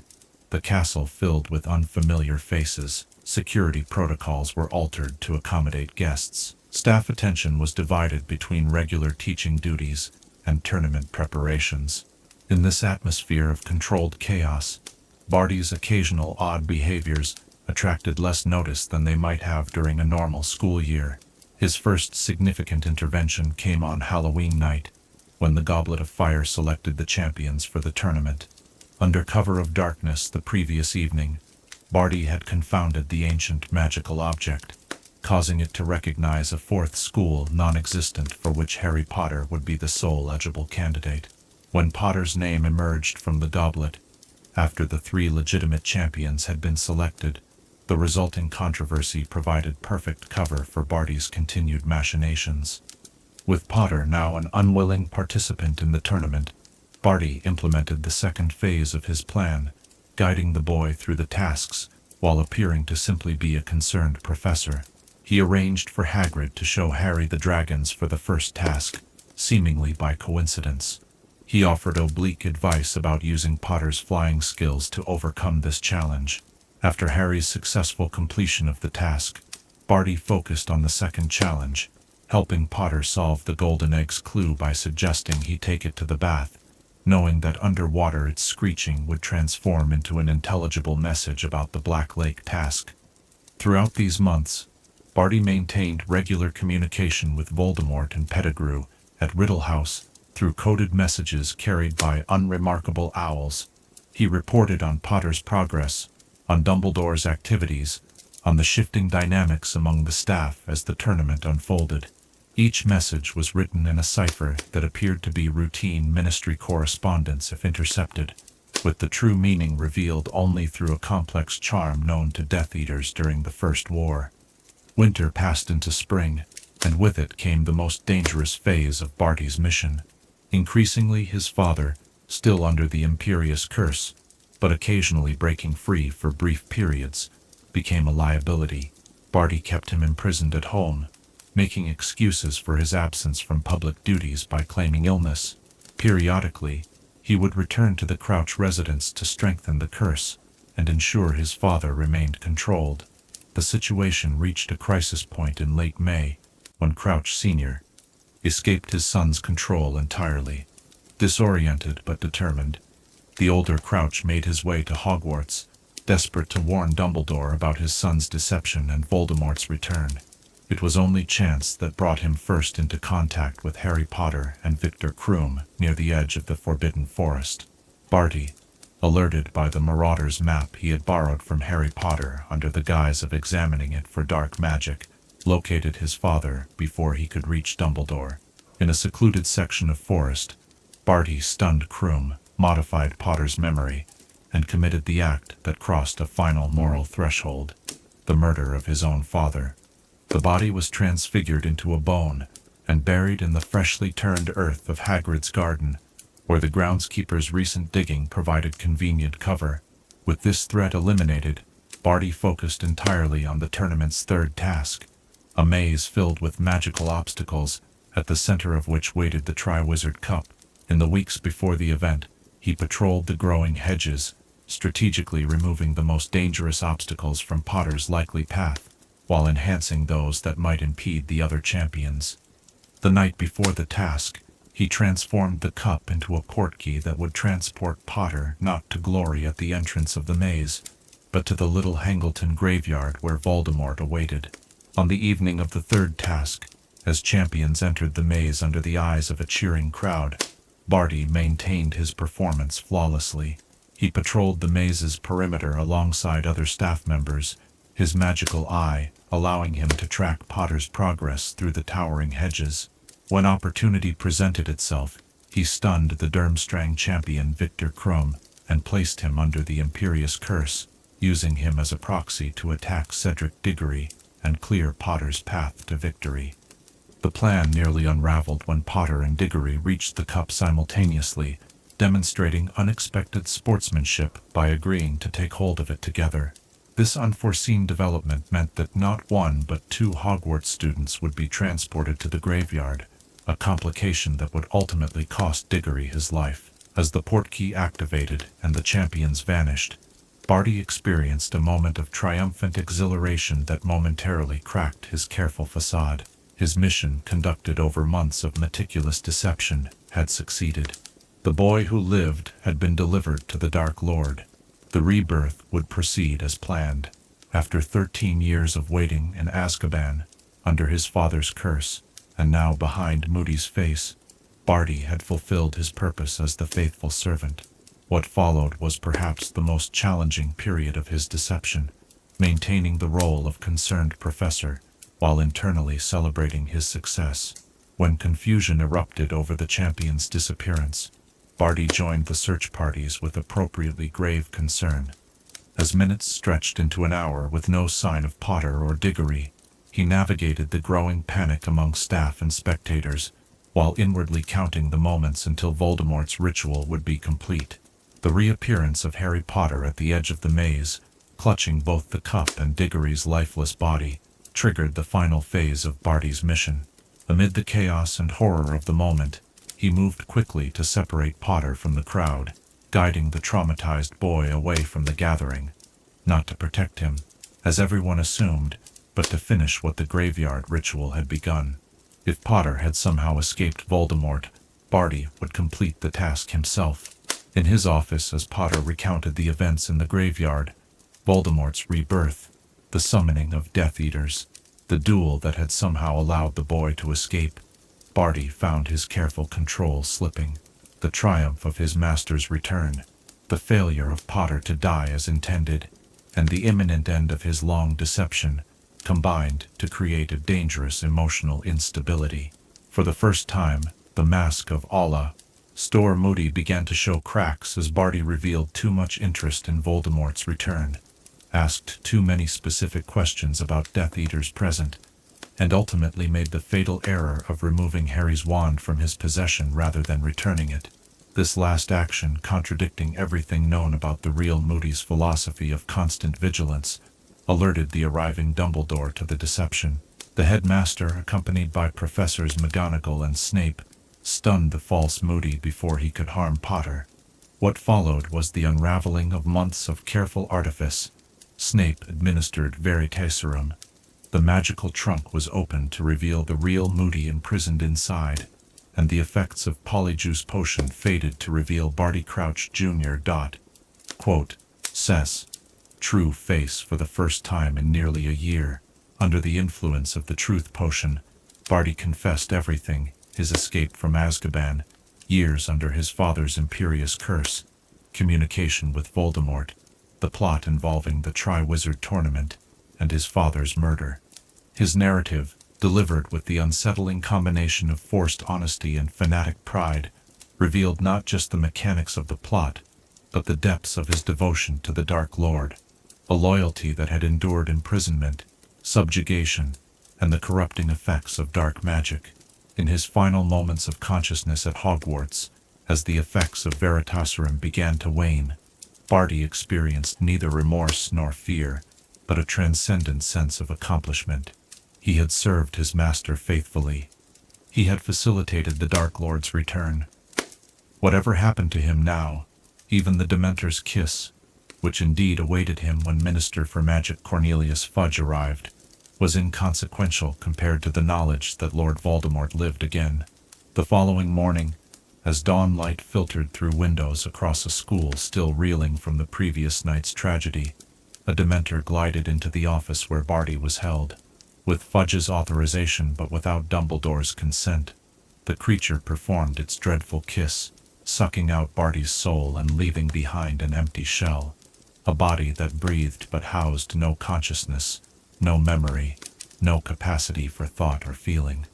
The most successful infiltration in magical history ended not with punishment that could be experienced, but with oblivion. The deception of Barty Crouch Jr., spanning 10 months, fooling the wizarding world's greatest minds, and ultimately facilitating Voldemort's return to power, represented a singular convergence of fanatical devotion, meticulous planning, and psychological insight. That a broken man, imprisoned both literally and figuratively for most of his adult life, could maintain such a flawless performance, speaks to the transformative power of absolute conviction, however misguided. As you rest in contemplative darkness, consider what it means that the most convincing disguises are often those that incorporate elements of truth. Was Barty successful because he understood something essential about Alastor Moody, or because the suspicion and vigilance he portrayed were reflections of his own paranoid existence? And what does it reveal about human perception that we are so readily deceived by that which confirms our expectations, even when subtle inconsistencies might hint at deeper deceptions waiting to be discovered. Chapter 8. The Ritual in the Graveyard. There exists in certain forgotten places a peculiar convergence of energies, where history, intention, and magic intertwine to create conditions ripe for transformation. The graveyard of Little Hangleton was just such a place on the evening of June 24th, 1995, as twilight descended and ancient yew trees cast elongated shadows across weathered tombstones. Here, among the silent memorials to generations of village residents, the most momentous magical ritual of the modern era was about to unfold. The Little Hangleton graveyard occupied a gentle slope between the village church and the hill where Riddle House stood in dilapidated grandeur. Generations of Muggles lay beneath the earth here, their graves marked by stones ranging from simple tablets to ornate monuments. Among these rested the remains of the Riddle family, Thomas and Mary Riddle and their son Tom, all murdered 50 years earlier by their grandson and son, though the Muggle authorities never discovered the true culprit. As dusk gathered, Peter Pettigrew moved with purpose through the graveyard, his wand illuminating the names on headstones until he reached the Riddle family plot. Here stood an imposing marble monument, an angel with outspread wings, beneath which lay the remains of Voldemort's Muggle father. With precise movements, Pettigrew conjured a massive cauldron at the base of the tombstone, positioning it carefully before lighting a magical fire beneath. The flames, rather than the cheerful orange of normal fire, burned with an eerie blue-white intensity that cast sharp shadows across the weathered graves. The cauldron itself was remarkable, not the standard pewter used by students, but a massive vessel of unadorned silver large enough to contain a fully grown man. Ancient symbols of transformation and rebirth had been etched into its sides, barely visible in the gathering darkness, except when the strange flames leapt high enough to illuminate them. As the fire strengthened, liquid within the cauldron began to heat, releasing tendrils of silvery steam that coiled like serpents into the night air. Nagini, Voldemort's enormous serpent companion, patrolled the perimeter of the graveyard, her muscular body moving silently through the tall grass. Occasionally, her forked tongue flicked out to taste the air, sensing for any approaching intruders who might disrupt the momentous event about to take place. Finding none, she returned to coil protectively near her master. The homunculus form that contained Voldemort's consciousness rested on a makeshift altar nearby, wrapped in black cloth. Even in the dim light, one could see how this temporary vessel had deteriorated over months of use. Its scaly skin stretched taut over barely formed features, its red eyes sunken yet somehow burning with intensity, its limbs atrophied to near uselessness. The creature's breath came in shallow gasps, each inhalation a struggle, each exhalation a whispered promise of impending transformation. "Is everything prepared, Wormtail?" came the high, cold voice from within the bundle of robes. "Yes, my lord," Pettigrew replied, his own voice trembling slightly. "The potion nears readiness. We need only the boy." "He comes," Voldemort assured him. "Even now, he approaches. I can feel his presence drawing nearer." This connection between Voldemort and Harry Potter, forged when the killing curse rebounded 13 years earlier, had grown stronger as the moment of confrontation approached. Through it, Voldemort sensed the boy's progress through the Triwizard Maze, felt the moment when Potter grasped the trophy that was actually a portkey, and anticipated his imminent arrival with cold satisfaction. The air in the graveyard seemed to compress suddenly, followed by a distinctive whooshing sound, as the portkey deposited not one but two figures among the graves, some 20 yards from where Pettigrew waited. Harry Potter and Cedric Diggory, having agreed to share the Triwizard victory, had taken hold of the cup together, and now found themselves transported far from the safety of Hogwarts grounds. "Kill the spare," came Voldemort's immediate command, his voice showing no hesitation or mercy.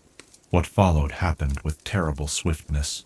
The flash of green light from the killing curse illuminated the graveyard for an instant, revealing rows of weathered headstones and the shocked expressions of both boys in stark relief before Cedric Diggory collapsed, his life extinguished between one heartbeat and the next. His body fell beside the gleaming Triwizard Cup, his open eyes reflecting the stars now appearing in the darkening sky above. Before Potter could react, Pettigrew had immobilized him with a binding spell and levitated him to the marble headstone marking Tom Riddle's grave. Stone arms emerged from the angel monument, wrapping around Potter and holding him fast against the cold marble, the carved name of his master's father pressing into the boy's back. Pettigrew gagged him to prevent any spells or cries for help, then turned his attention back to the now bubbling cauldron. The ritual itself followed an ancient formula, one discovered by Voldemort during his decades of research into the darkest aspects of magic. Its components were deceptively simple: bone from the father, flesh from the servant, blood from the enemy. Yet the specific preparation, the precise words of the incantation, and the magical intention behind each element transformed these common ingredients into a potion capable of constructing a new human body for a damaged soul. Pettigrew began the ritual properly by raising his wand toward Tom Riddle's grave. With a trembling voice he intoned, "Bone of the father, unknowingly given, you will renew your son." The surface of the grave at Harry's feet cracked open. A fine trickle of dust rose into the air at Pettigrew's command and floated gracefully into the cauldron. The surface of the potion broke into sparks and turned a vivid, poisonous blue. Next came Pettigrew's own contribution, the most personally costly element of the ritual. Drawing a silver dagger from within his cloak, he extended his right hand over the cauldron. His voice broke as he spoke. The second part of the incantation: "Flesh of the servant willingly given, you will revive your master." The dagger fell in a swift arc. Though Pettigrew had steeled himself for this moment, nothing could truly prepare him for the agony that followed as he severed his own hand at the wrist. His scream echoed across the graveyard, disturbing a roosting crow that took flight with an answering cry. The hand fell into the cauldron with a splash, and the potion turned a burning red. Gasping with pain, clutching the bleeding stump of his arm against his chest, Pettigrew nevertheless continued the ritual without pause. He staggered toward Harry Potter, dagger still gripped in his remaining hand. "Blood of the enemy, forcibly taken, you will resurrect your foe." The dagger's tip pressed into the crook of Potter's right arm, drawing a thin line of blood that Pettigrew collected in a crystal vial. This, the final ingredient, he poured into the cauldron. Upon contact with Potter's blood, the potion turned a blinding white, illuminating the graveyard, as if lightning had struck among the tombstones. Pettigrew collapsed to his knees beside the cauldron, the pain of his self-mutilation and the magical exertion required for the ritual overwhelming him temporarily. But his part was complete. The three components, bone, flesh, and blood, now combined within the cauldron, creating the alchemical matrix necessary for Voldemort's rebirth. Nagini slithered closer as Pettigrew lifted the homunculus form and lowered it gently into the cauldron. The small, scaly body disappeared beneath the surface of the luminous potion. For a moment, nothing happened, except the continuous diamond sparks emanating from the liquid's surface. Then, suddenly, the sparks extinguished themselves, plunging the graveyard into comparative darkness. A surge of white steam billowed thickly from the cauldron, obscuring everything around it and creating ghostly shapes that drifted between gravestones. Through this mist emerged a tall figure, rising slowly from within the cauldron, thin and pale, with a face flatter than a human's should be, with glaring red eyes and slits for nostrils like a snake. Lord Voldemort had returned to physical form. He stepped from the cauldron with unnatural grace, his movements fluid despite having possessed a proper body only moments before.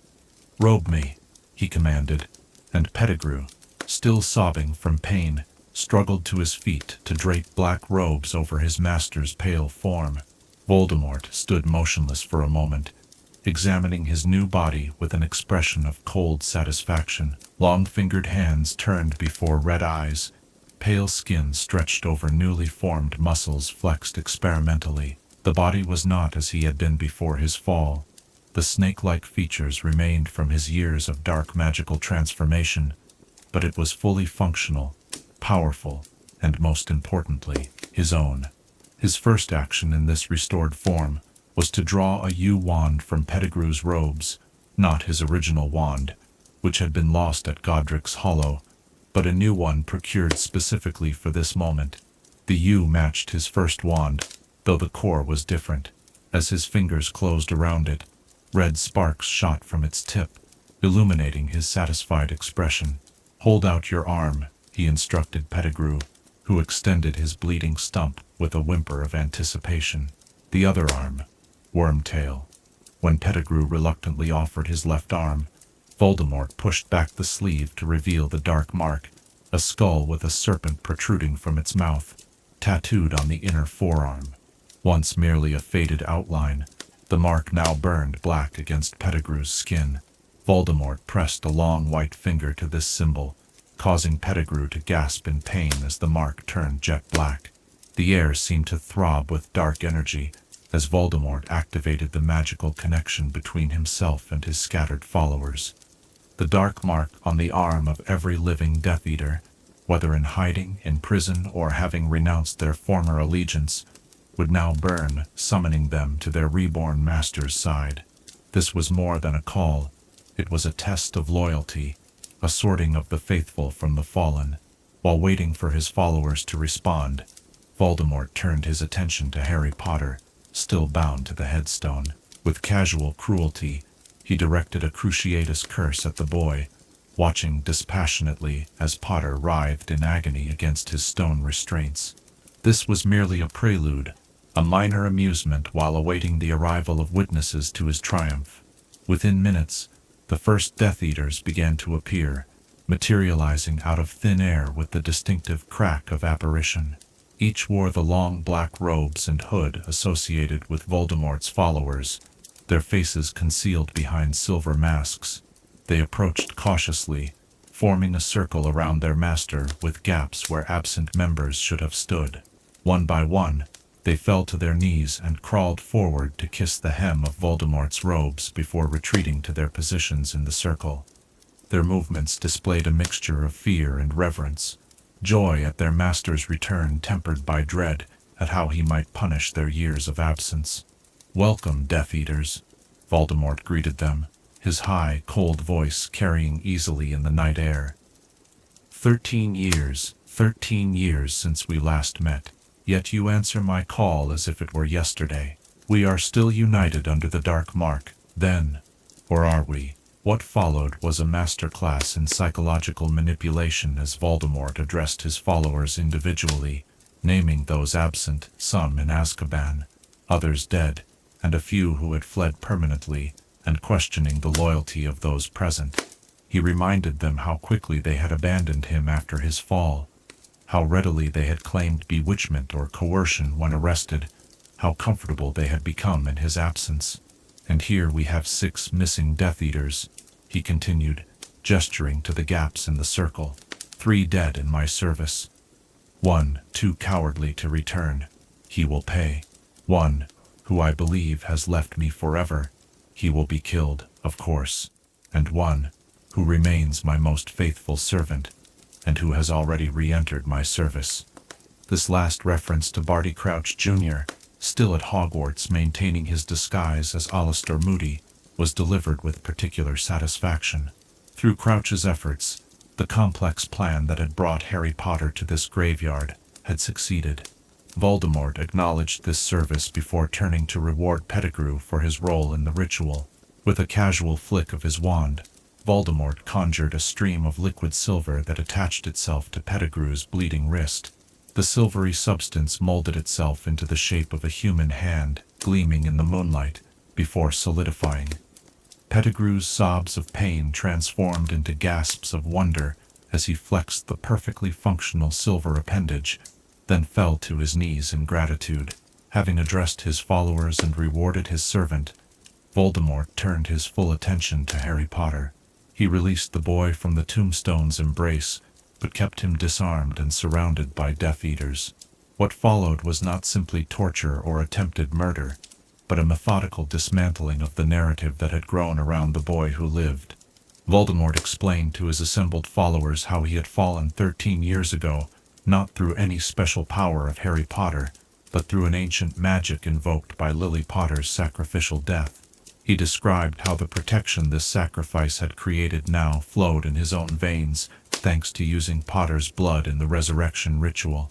The boy's touch, which had burned Quirrell to ash 3 years earlier, would no longer harm him. To demonstrate his superiority and entertain his followers, Voldemort forced Potter to duel, returning the boy's wand in a mockery of formal dueling etiquette. The Death Eaters formed a tighter circle around the pair, Nagini patrolling its perimeter, as master and prey faced each other in the center of the graveyard. Under Voldemort's imperious curse, Potter was forced to bow before the duel began. When he resisted subsequent applications of the curse, showing unexpected mental strength, Voldemort subjected him to the Cruciatus curse again, clearly savoring the boy's suffering. The Death Eaters laughed as Potter writhed on the ground between the graves of Voldemort's Muggle ancestors. What happened next, however, was entirely unexpected. When Voldemort cast the killing curse and Potter, in desperation, used the disarming charm simultaneously, their spells met in midair. Instead of either spell reaching its target, a thin beam of golden light connected the two wands, lifting both duelists off the ground and transporting them away from the circle of Death Eaters to an empty area of the graveyard. A golden cage of light formed around Voldemort and Potter, isolating them from the increasingly concerned Death Eaters who prowled around its perimeter, awaiting instructions that could not reach them. Within this dome of golden light, the beam connecting the two wands splintered into thousands of golden threads that arched over and around them, enclosing them completely. Then came a sound of otherworldly beauty, phoenix song, filling the air with notes that spoke of courage and hope even in this darkest of settings. The thread of light between the wands developed large beads of golden light that moved along its length. Through what appeared to be sheer force of will, Potter forced these beads away from his own wand and toward Voldemort's. When the first bead touched Voldemort's wand tip, something extraordinary occurred. Ghostly forms began to emerge from the wand. First the shadow of Cedric Diggory, then an old man Potter didn't recognize, Frank Bryce, murdered by Voldemort at Riddle House, followed by Bertha Jorkins, whose information about the Triwizard Tournament had been extracted by Voldemort before her death. And finally, most powerfully affecting, the echo forms of James and Lily Potter. This phenomenon, Priori Incantatum, the reverse spell effect, occurred because the wands shared a core, a feather from the same phoenix. When forced to battle against each other, the wands had connected, and Voldemort's was now disgorging shadows of its most recent victims in reverse order. These ghostly figures were neither truly alive nor standard ghosts, but rather echoes of the dead, preserved in some form by the connection between the wands. They converged around Potter, offering encouragement and protection. The echo of Cedric Diggory made a final request, that Potter return his body to his parents. The echoes of James and Lily Potter promised to hold Voldemort at bay for a few precious moments, while their son escaped. In a desperate leap of faith, Potter broke the golden thread connecting the wands. The echoes converged on Voldemort, temporarily obscuring his vision as Potter sprinted through the graveyard, dodging curses from Death Eaters, until he reached Cedric's body, with one hand grasping the dead boy's wrist and the other extended toward the Triwizard Cup. Potter summoned the trophy to him with the Accio charm.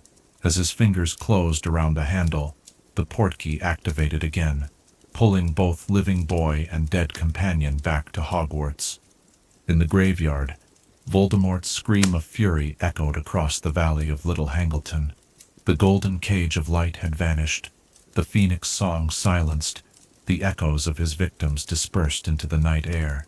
His quarry had escaped at the moment of his triumph, denying him the public victory over the boy who lived that would have definitively announced his return to the wizarding world.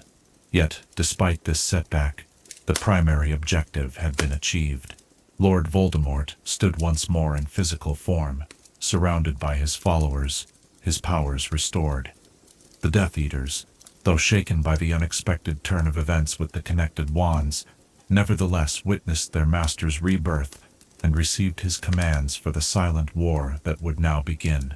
As the Death Eaters disapparated one by one, returning to their lives as respected members of wizarding society, with the secret knowledge of their master's return, Voldemort and Pettigrew remained in the graveyard. Nagini slithered to her master's side, receiving an absent caress from pale fingers as Voldemort contemplated the night's events. "We depart for Malfoy Manor," he finally announced to Pettigrew. "There is much to plan and little to be gained by remaining here."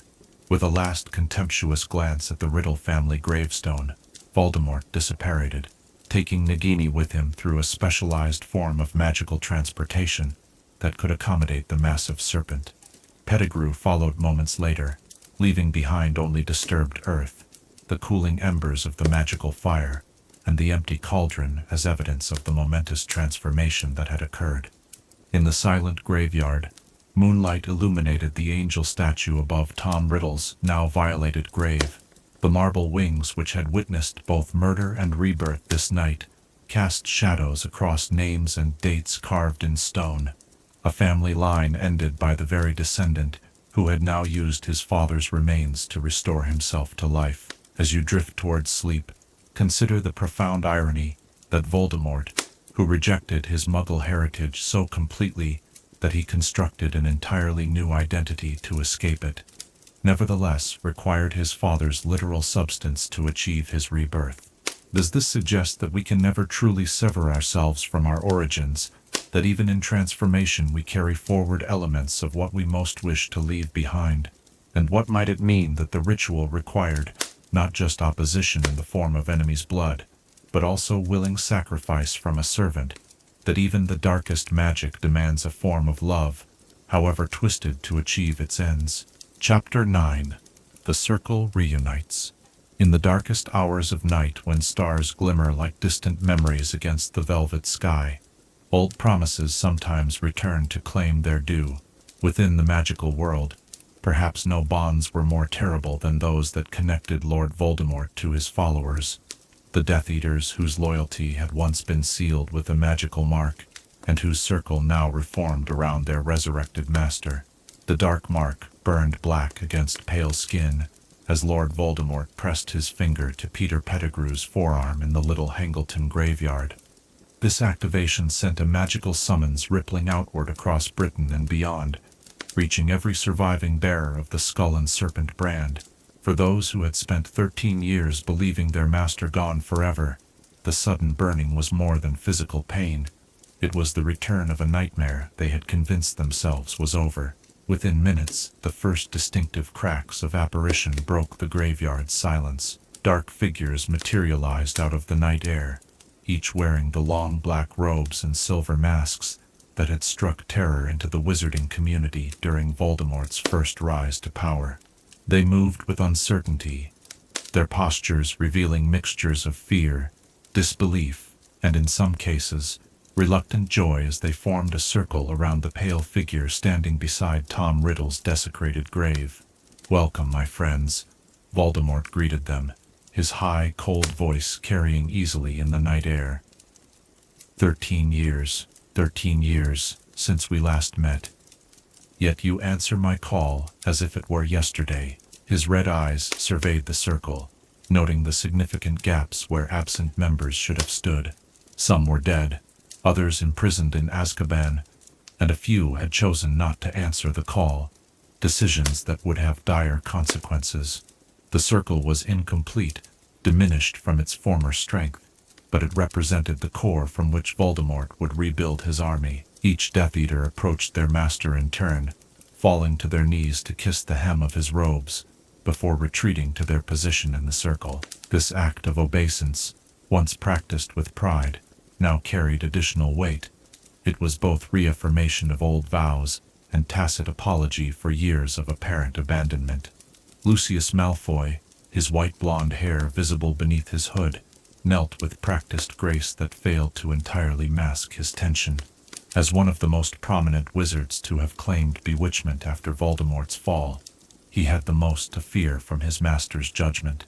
His position in wizarding society, wealthy, influential, respected by the ministry, had been carefully reconstructed during the intervening years, a comfortable life that now hung by the thread of Voldemort's mercurial favor. "Lucius, my slippery friend," Voldemort addressed him, a hint of cruel amusement coloring his tone. "I am told that you have not renounced the old ways. Though to the world you present a respectable face, you are still ready to take the lead in a spot of Muggle torture, I believe. Yet you never tried to find me, Lucius." Malfoy's stammered assurances of continued loyalty met with cold skepticism. The loss of the diary Horcrux, entrusted to Malfoy's care and carelessly used for a personal vendetta against Arthur Weasley, remained an unspoken tension between them. Voldemort allowed him to retreat to his place in the circle, his status diminished but not destroyed, a valuable asset still worth preserving despite his failings. Crabbe and Goyle, bulky and subservient as always, received perfunctory acknowledgement. Their value lay in their unquestioning obedience rather than their intellect or magical skill, qualities that remained unchanged after 13 years. Nott, thin and nervous, bowed particularly low, aware that his theoretical contributions to the Death Eater's ideology had been undermined by his rapid surrender after Voldemort's fall. Avery threw himself at Voldemort's feet, begging forgiveness for his failure to search for his master. His groveling, undignified but sincere, earned him a dose of the Cruciatus curse, administered as both punishment and demonstration. As Avery writhed on the damp ground, screaming in agony, the other Death Eaters stood motionless, each silently grateful not to be the focus of Voldemort's displeasure, while simultaneously recognizing that their turn might yet come. "Get up, Avery," Voldemort commanded when the demonstration had served its purpose. "Stand up. You ask for forgiveness? I do not forgive. I do not forget. 13 long years. I want 13 years' repayment before I forgive you." This pronouncement set the tone for the reunited circle. Mercy would be conditional upon future service, past failures balanced against future successes. The Death Eaters shifted nervously, their silver masks concealing expressions but not body language that revealed their unease. Voldemort moved around the circle, addressing each member individually, acknowledging McNair's position at the Ministry, where he executed dangerous magical creatures, noting the absent Lestranges still imprisoned in Azkaban for their unflagging loyalty, questioning why others had not attempted to find him during his years of disembodiment. "And here we have 6 missing Death Eaters," he continued, gesturing to the gaps in the circle. "3 dead in my service, 1 too cowardly to return. He will pay. 1 who I believe has left me forever. He will be killed, of course. And 1 who remains my most faithful servant, and who has already re-entered my service." These words, delivered with cold precision, carried multiple layers of meaning for those assembled. The absent coward was Igor Karkaroff, former Death Eater turned informant after Voldemort's fall, now headmaster of Durmstrang Institute. The one believed gone forever was Severus Snape, whose position at Hogwarts under Dumbledore's protection suggested a true change of allegiance. And the faithful servant was Barty Crouch Jr., believed dead by the wizarding world, but actually stationed at Hogwarts disguised as Alastor Moody, the architect of the plan that had delivered Harry Potter to the graveyard. With each Death Eater acknowledged, examined, and in some cases punished, Voldemort turned his attention to the broader significance of the evening. In tones that mixed condescension with grudging recognition, he explained to his assembled followers what had happened 13 years ago at Godric's Hollow, how Lily Potter's sacrificial protection had caused the killing curse to rebound, how his body had been destroyed, but his spirit preserved through precautions he had taken, and how he had existed as less than a ghost during his Albanian exile. And then, not even a year ago when I had almost abandoned hope, it happened at last. A wizard found me. Yes, Wormtail here returned to me. Peter Pettigrew, still cradling his newly created silver hand, received this acknowledgement with visible relief. His role in Voldemort's resurrection, though driven more by fear than loyalty, had earned him a place in the reformed inner circle, however tenuous it might be. The narrative Voldemort shared with his followers was carefully curated, emphasizing certain aspects while completely omitting others. He spoke of Pettigrew's assistants, Barty Crouch Jr. "'s faithful service, and the complex plan to bring Harry Potter to the graveyard. He described the ritual components that restored his body, highlighting the ironic use of Harry Potter's blood, which now allowed him to bypass the protective magic Lily Potter had inadvertently created. What he did not mention was the existence of his Horcruxes, the true reason his spirit had remained earthbound when his body was destroyed. This most closely guarded secret, the foundation of his apparent immortality, remained known to Voldemort alone. Even his most trusted followers were permitted to believe only that unspecified experiments and magical transformations had allowed him to survive death, a partial truth that satisfied their limited curiosity while protecting knowledge too dangerous to share. Following the unexpected escape of Harry Potter through the Priori Incantatem phenomenon, Voldemort dismissed his followers with specific instructions. Some were to maintain their respectable positions within wizarding society, gathering information and exerting influence from within the ministry. Others were tasked with reaching out to the giants, the werewolves, and other magical creatures traditionally aligned with Voldemort's cause. A select few were instructed to prepare for the liberation of faithful Death Eaters imprisoned in Azkaban. "Go now," Voldemort commanded. "Spread the word silently to those who will be receptive. Lord Voldemort has returned. I expect your reports within the week. We will meet at Malfoy Manor, where proper headquarters shall be established." As the Death Eaters disapparated one by one, returning to lives and identities maintained during their master's absence, Voldemort and Pettigrew remained in the graveyard. The night's events, from resurrection to reunion, to Harry Potter's improbable escape, required reassessment before they could proceed. "Come, Wormtail," Voldemort finally said. "We have preparations to make." With a last contemptuous glance at the Riddle grave, they disapparated, leaving behind only disturbed earth and cooling magical implements as evidence of the night's momentous events. The subsequent days saw the Death Eater Circle truly coalesce at Malfoy Manor, located in Wiltshire, surrounded by extensive grounds that provided both privacy and protection. The manor represented an ideal headquarters. Its ancient walls contained numerous secret chambers and passageways installed by generations of Malfoys. Protective enchantments, already substantial due to the family's preoccupation with security, were enhanced with additional dark magic to create a fortress impenetrable to ministry detection. Lucius Malfoy surrendered his ancestral home with outward graciousness that poorly concealed inner resentment. This requisitioning represented more than inconvenience. It was a calculated diminishment of his status, a reminder that everything he possessed ultimately belonged to Voldemort.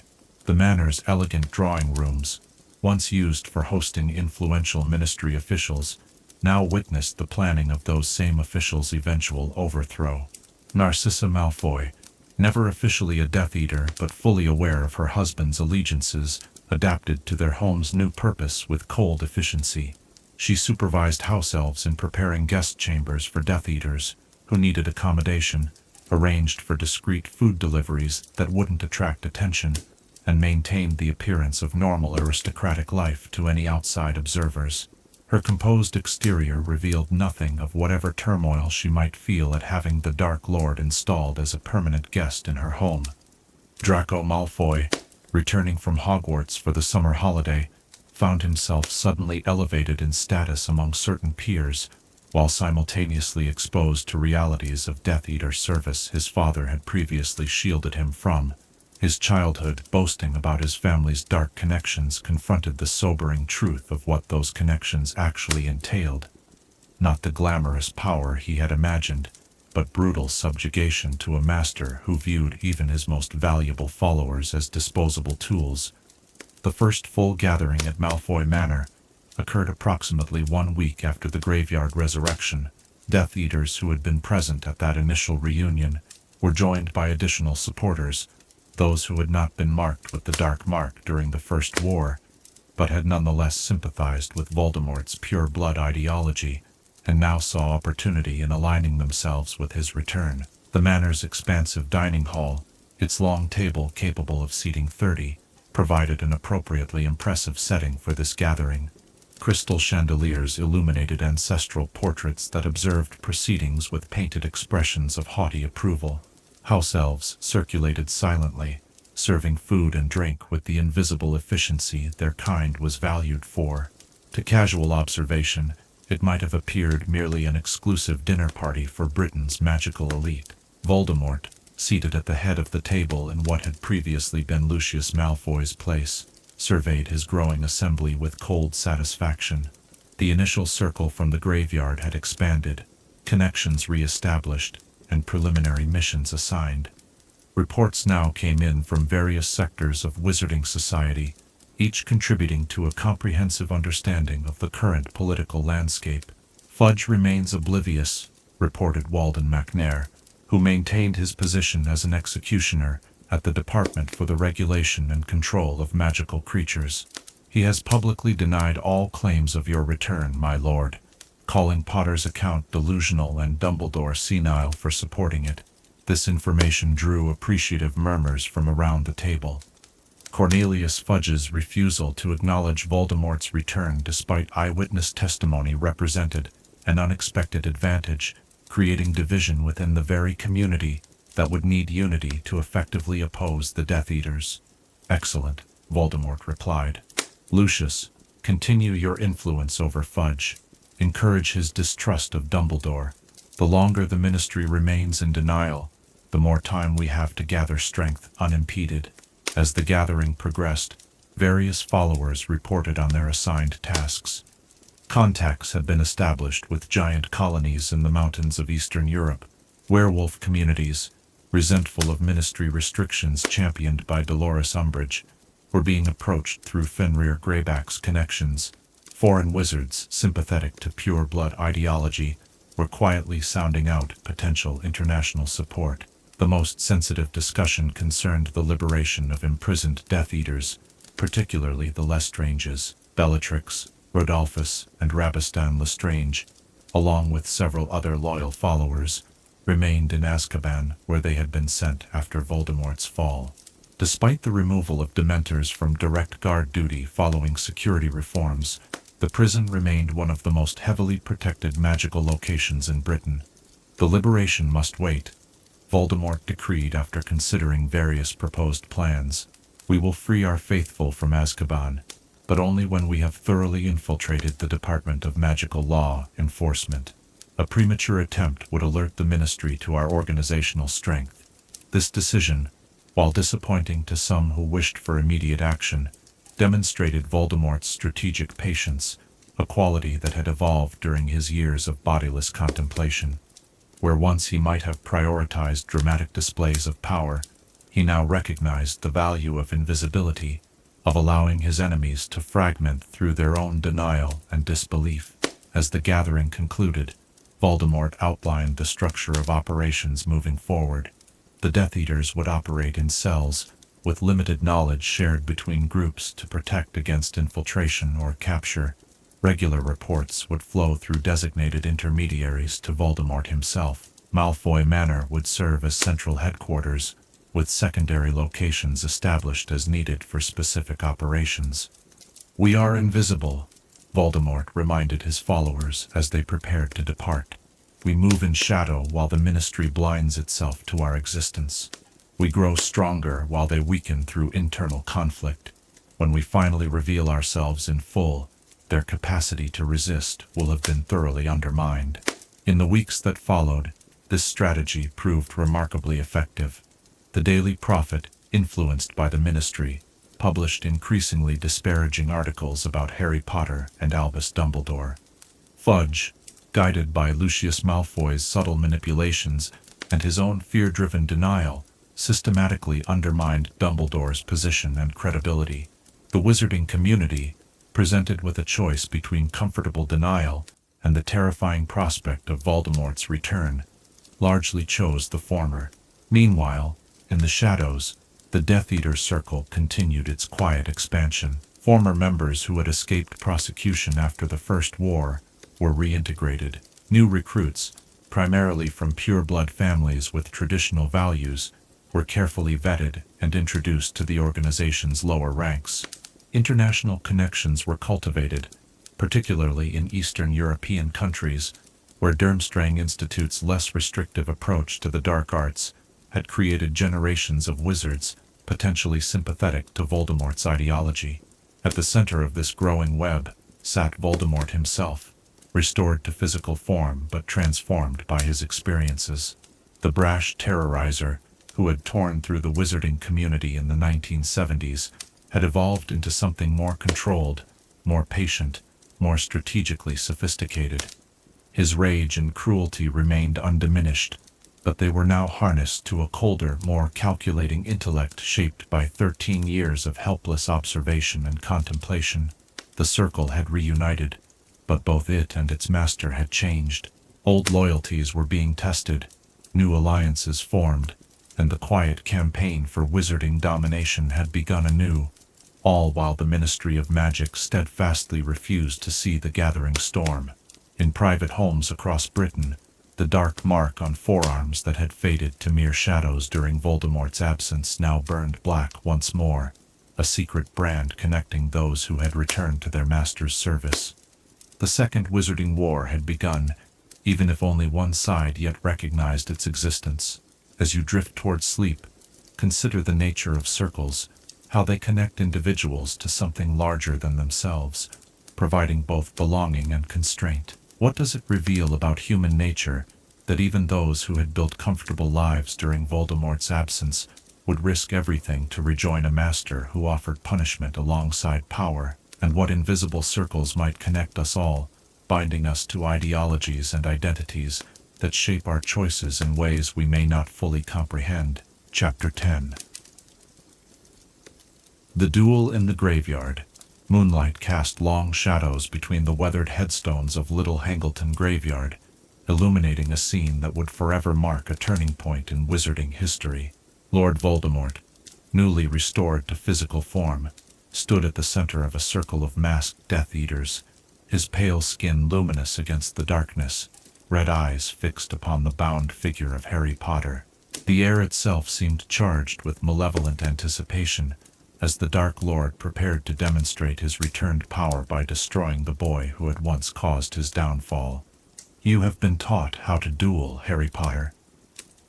Voldemort asked softly, the high, cold voice carrying easily in the night stillness. His wand, 13.5 inches, twirled idly between long, spider-like fingers as he watched the 14-year-old struggle against the ropes that bound him to the marble headstone of Tom Riddle Sr. With a casual flick of his wand, Voldemort released the boy from his bonds, rather than allowing him to collapse to the ground. However, he maintained a magical pressure that forced Potter to stand upright, facing his adversary with nowhere to run, surrounded by a circle of Death Eaters preventing any escape. "First, we bow to each other, Harry," Voldemort instructed, bending slightly while keeping his serpentine face upturned, those red eyes never leaving his opponent. When Potter remained stubbornly upright, Voldemort's lipless mouth curved in a cruel smile. "Come now, the niceties must be observed. Dumbledore would want you to show proper dueling etiquette." With another movement of his wand, an invisible force bent Potter's spine forward in a mock bow. The Death Eater's laughter echoed among the gravestones, a chorus of dark amusement at the boy's humiliation. Voldemort allowed this moment to stretch, savoring the psychological torment as much as the physical domination to come. "And now," Voldemort said softly, raising his wand, "we duel." Before Potter could even raise his own wand, Voldemort struck with the Cruciatus Curse. A jet of red light connected with the boy's chest, and he collapsed immediately, screaming in agony as every nerve ending in his body transmitted pain beyond imagining. His thin frame contorted on the damp earth, between gravestones, fingers clawing at the ground, as if trying to escape the torment by burrowing into the soil itself. Voldemort lifted the curse after a moment, allowing Potter to gasp for breath in the sudden absence of pain. Around them, the Death Eaters pressed closer, eager witnesses to the destruction of the symbol that had represented hope for the wizarding world for 13 years. "A little break," Voldemort said, his nostrils dilating with excitement. "That hurt, didn't it, Harry? You don't want me to do that again, do you?" Potter's response, a defiant refusal to play Voldemort's game, to beg or plead, triggered another application of the Cruciatus curse. Longer this time. His screams echoed across the graveyard, disturbing a nearby owl that took flight with a startled cry of its own. When this second curse was lifted, Potter rolled onto his feet with surprising resilience, staggering but determined to remain standing. "We are not playing hide-and-seek, Harry," Voldemort said, his cold voice growing impatient. "You cannot hide from me. Does this mean you are tired of our duel? Does this mean you would prefer me to finish it now? Come now, Harry. The famous Harry Potter doesn't want to play anymore." What happened next surprised even Voldemort. Rather than cowering or attempting to flee, Potter stood his ground. The boy straightened to his full height, unimpressive compared to Voldemort's tall, thin frame, but suddenly imbued with a dignity beyond his years. His green eyes, so like his mother's, blazed with defiance as he raised his wand in a proper dueling stance. "Have it your way," Voldemort whispered, and cast the imperious curse. The sensation that swept over Harry Potter was one familiar to those who have experienced this unforgivable curse. A floating feeling, an emptying of worry and fear, a gentle voice in the mind suggesting the easiest path. Just answer no. Say no, just answer no. "I won't," Potter shouted aloud, the words echoing in the graveyard, as he broke free of the curse through sheer force of will. This unexpected resistance appeared to intrigue Voldemort. The Dark Lord's head tilted slightly, those red eyes narrowing as he reassessed the boy before him. That a 14-year-old wizard could throw off the imperious curse, something fully trained adult wizards often failed to do, suggested capabilities Voldemort had not anticipated. "You won't?" Voldemort whispered, and the Death Eater's laughter had ceased, attention replacing their previous amusement. "You won't say no?" "Harry, obedience is a virtue I need to teach you before you die. Perhaps another little dose of pain." The third application of the Cruciatus curse sent Potter once more to the ground, his screams more desperate, as already traumatized nerve endings were again subjected to unbearable stimulation. When Voldemort lifted the curse, the boy scrambled behind a marble headstone, seeking momentary shelter from the onslaught. "We are not playing hide-and-seek, Harry," Voldemort called, his voice now edged with irritation. The Death Eater's circle tightened, hemming Potter in, eliminating potential escape routes. "You cannot hide from me. Does this mean you are tired of our duel? Does this mean you would prefer me to finish it now?" These taunts, designed to strip Potter of dignity before death, instead seemed to fuel a desperate courage. As Voldemort approached the headstone sheltering the boy, Potter emerged suddenly from his hiding place, wand extended. "Expelliarmus!" Potter shouted.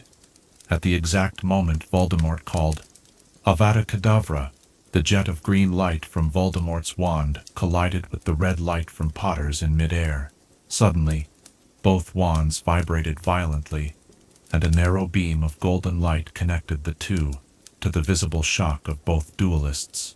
Instead of either spell reaching its target, the golden thread lifted both Voldemort and Potter off the ground, transporting them away from the circle of Death Eaters to an empty area of the graveyard.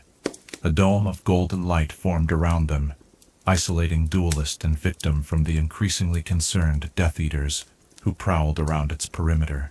Within this dome, the beam connecting the two wands splintered into thousands of golden threads that arched over and around them, enclosing them completely in a web of light. Then came a sound of otherworldly beauty, phoenix song, filling the air with notes that spoke of courage and hope even in this darkest of settings. The music seemed to come from every thread of the golden web surrounding them, a sound that instilled heart-lifting courage in Potter, while apparently causing confusion and fear in Voldemort, whose red eyes widened in unexpected alarm. The thread of light between the wands had now formed large beads of golden fire that moved along its length. As one of these beads approached Potter's wand, his hand began to burn with heat. Instinctively understanding that he must not allow this bead to touch his wand tip, Potter concentrated all his mental energy on forcing the bead back toward Voldemort's wand. His face contorted with effort, sweat beading on his forehead, despite the cool night air. Gradually, through what appeared to be sheer force of will, Potter managed to reverse the direction of the bead. It moved slowly at first, then with increasing speed along the golden thread, finally connecting with the tip of Voldemort's wand. The moment it made contact, Voldemort's expression changed from concentration to something approaching fear, an emotion so rarely seen on those serpentine features that the Death Eaters outside the Golden Dome grew restless, calling to their master with increasing concern. What happened next was a magical phenomenon known to few, priori incantatem, the reverse spell effect. Voldemort's wand began to emit echoing screams of pain, then a dense cloud of smoke that formed into a ghostly hand, the hand that Voldemort had magically severed from Pettigrew during the rebirth ritual. More smoke billowed from the wand tip, coalescing into a shadow-like form that gradually took the shape of Cedric Diggory, the Hogwarts student murdered earlier that evening. This spectral Diggory was neither ghost nor living being, but something in between, an echo or shadow preserved within the wand that had cast the killing curse that ended his life. He spoke to Potter in a distant voice, asking that his body be returned to his parents at Hogwarts. The shock on Voldemort's face deepened as more smoky figures emerged from his wand. An old Muggle man Potter didn't recognize, Frank Bryce, the caretaker of Riddle House, then Bertha Jorkins, a ministry witch who had disappeared the previous summer. The phenomenon was reversing Voldemort's most recent spells, bringing forth shadowy versions of his victims in reverse chronological order. This meant that if the connection continued long enough, it would eventually reach the murders of James and Lily Potter, a prospect that seemed to fill Voldemort with increasing dread as he struggled to break the golden connection between the wands. Indeed, after Bertha Jorkins drifted to join the other shadows surrounding Potter, a new figure began to blossom from Voldemort's wand tip. A man with untidy hair and glasses materialized, James Potter, looking exactly as he had the night he died, down to the clothes he had been wearing. The ghostly James moved close to his son, speaking quickly in the same distant echoing voice the other shadows had used. "Your mother's coming," he said. "She wants to see you. It will be all right. Hold on." And then she appeared, emerging from the wand tip as her husband had done, the same height as her living son, her long hair swaying in the golden light as if underwater. Lily Potter's shadow self floated to Harry's side, gazing at him with an expression of fierce love that transcended the barriers between life and death. "When the connection is broken, we will linger for only moments," she told him urgently. "But we will give you time. You must get to the portkey. It will return you to Hogwarts. Do you understand, Harry?" The boy nodded, his face reflecting both the agony of seeing his parents for the first time in memory and the desperate hope their presence inspired. The shadows of Voldemort's victims now formed a protective circle around Potter, shielding him from the Dark Lord's view, while offering encouragement and instruction. "Do it now," whispered his father's voice. "Be ready to run now." With a mighty effort, Potter jerked his wand upward, breaking the golden thread connecting it to Voldemort's. The web of light vanished immediately, though the Phoenix song lingered for a few more seconds. The shadowy figures of Voldemort's victims converged on the Dark Lord himself, their insubstantial forms temporarily blocking his vision and distracting him at the crucial moment when Potter began to run. The Death Eaters, momentarily confused by the unprecedented magical event they had witnessed, were slow to react as Potter sprinted through their circle, dodging curses and diving behind gravestones. His destination was clear, The body of Cedric Diggory, lying where it had fallen when they first arrived in the graveyard, near the gleaming Tri-Wizard cup that had served as a portkey. "Stun him!" Voldemort screamed, breaking free of the shadows that had surrounded him. The graveyard lit up with jets of red light as multiple stunning spells narrowly missed their target. Potter zigzagged between headstones, the small size that had seemed a disadvantage during the formal duel, now allowing him to present a more difficult target as he raced toward his fallen schoolmate. "Impedimenta!" Potter shouted, temporarily slowing a Death Eater who had nearly reached him. Then, with a desperate dive, he grasped Cedric's wrist with one hand while extending his wand toward the distant Tri-Wizard cup with the other. "Akko!" he cried, and the cup flew across the graveyard into his outstretched hand. The moment his fingers closed around the handle, the portkey activated again. The last thing he saw before being pulled away was Voldemort's face, contorted with fury, red eyes blazing as he screamed in rage at his quarry's escape. In the graveyard, that scream echoed across the valley as Voldemort unleashed his rage on the nearest Death Eaters. Cruciatus curses struck several followers who had failed to prevent Potter's escape, their agonized screams joining their master's howls of frustrated fury. The golden moment of triumph that was to have marked Voldemort's return, the public execution of Harry Potter, had been snatched away in the most unexpected manner. Yet despite this setback, Voldemort's essential victory remained. He stood in physical form once more, his powers restored, his followers reunited around him. The boy's escape was an irritation, not a devastating blow. As his initial rage subsided, Voldemort's tactical mind reasserted control, recognizing that the immediate objective had been accomplished, his resurrection, even if the secondary goal of killing Potter had been temporarily thwarted. "Enough," he commanded, lifting the punishment curses from his followers. "What we witnessed requires consideration." The Death Eaters gathered close as Voldemort explained the phenomenon they had observed, priori incantatum, caused by the twin cores in his and Potter's wands, both containing feathers from the same phoenix. This magical coincidence had prevented him from killing the boy as intended, but would not protect Potter in future encounters, once Voldemort acquired a different wand. The boy's escape changes nothing of significance, Voldemort assured his followers, his cold voice now controlled once more. "He returns to Dumbledore with news of my rebirth. But who will believe him? The Ministry, led by the fool Fudge, will deny the possibility. Their denial will give us the time we need to gather strength unnoticed."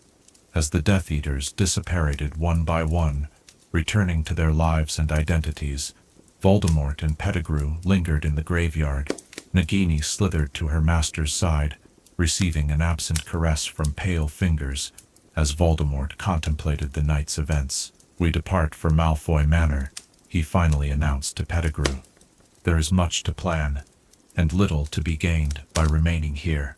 With a last contemptuous glance at the Riddle family gravestone, its marble angel, now bearing scorch marks from deflected curses, Voldemort disapparated, taking Nagini with him in a specialized form of magical transportation that accommodated the massive serpent. Pettigrew followed moments later, leaving behind only disturbed earth and magical residue as evidence of the momentous duel that had occurred. In the silent graveyard, dawn's first light began to illuminate the scene of Voldemort's return, and the unexpected demonstration of an ancient magical principle few had ever witnessed. The headstones stood as silent witnesses to both the rebirth of Britain's darkest wizard and the extraordinary escape of the boy prophesied to be his downfall. The marble angel above Tom Riddle's violated grave seemed to watch with sightless eyes as daylight slowly reclaimed the shadows, its wings spread as if preparing for flight from the darkness that had briefly claimed this place. As you drift toward sleep, consider the mysterious symmetry revealed in the graveyard duel, that Voldemort, who had sought to eliminate the connection between himself and Harry Potter, discovered instead a deeper magical link through their wands' twin cores. What might it mean that at the moment of his physical restoration, the Dark Lord encountered evidence that his fate remained intertwined with the boy he sought to destroy? And how might the echoes of past victims emerging from his own wand to protect his enemy, represent the profound truth that our actions create ripples through time that may return to us in unexpected ways when we believe ourselves most powerful. Chapter 11. The Ministry's Denial. When darkness gathers on the horizon, there are those who will look directly into the approaching storm, preparing for its arrival, and others who will turn away, insisting that the skies remain clear, despite the deepening shadows. In the weeks following Lord Voldemort's return, the wizarding world found itself divided between these two responses: acknowledgement of a terrible truth, or retreat into comfortable denial. The Tree Wizard tournament had concluded in tragedy rather than triumph. What should have been a celebration of international magical cooperation ended with a 17-year-old boy dead on the Hogwarts lawn, his body clutched by a bloodied and traumatized Harry Potter, who materialized suddenly before hundreds of spectators. The confusion in those first moments, parents screaming, students crying, officials rushing forward with conflicting instructions, reflected the chaos that would soon envelope the wider wizarding community. "He's back," Potter had gasped to Albus Dumbledore amid the pandemonium. "Voldemort's back." These three words, spoken in the immediate aftermath of shock, and witnessed by only a few, would become the center of a profound division within magical Britain. Dumbledore, recognizing their significance immediately, had mobilized with characteristic decisiveness. His first act was to secure Harry Potter, removing him from the hysterical crowd through the intervention of the false Alastor Moody, whose true identity as Barty Crouch, Jr. would be revealed shortly thereafter.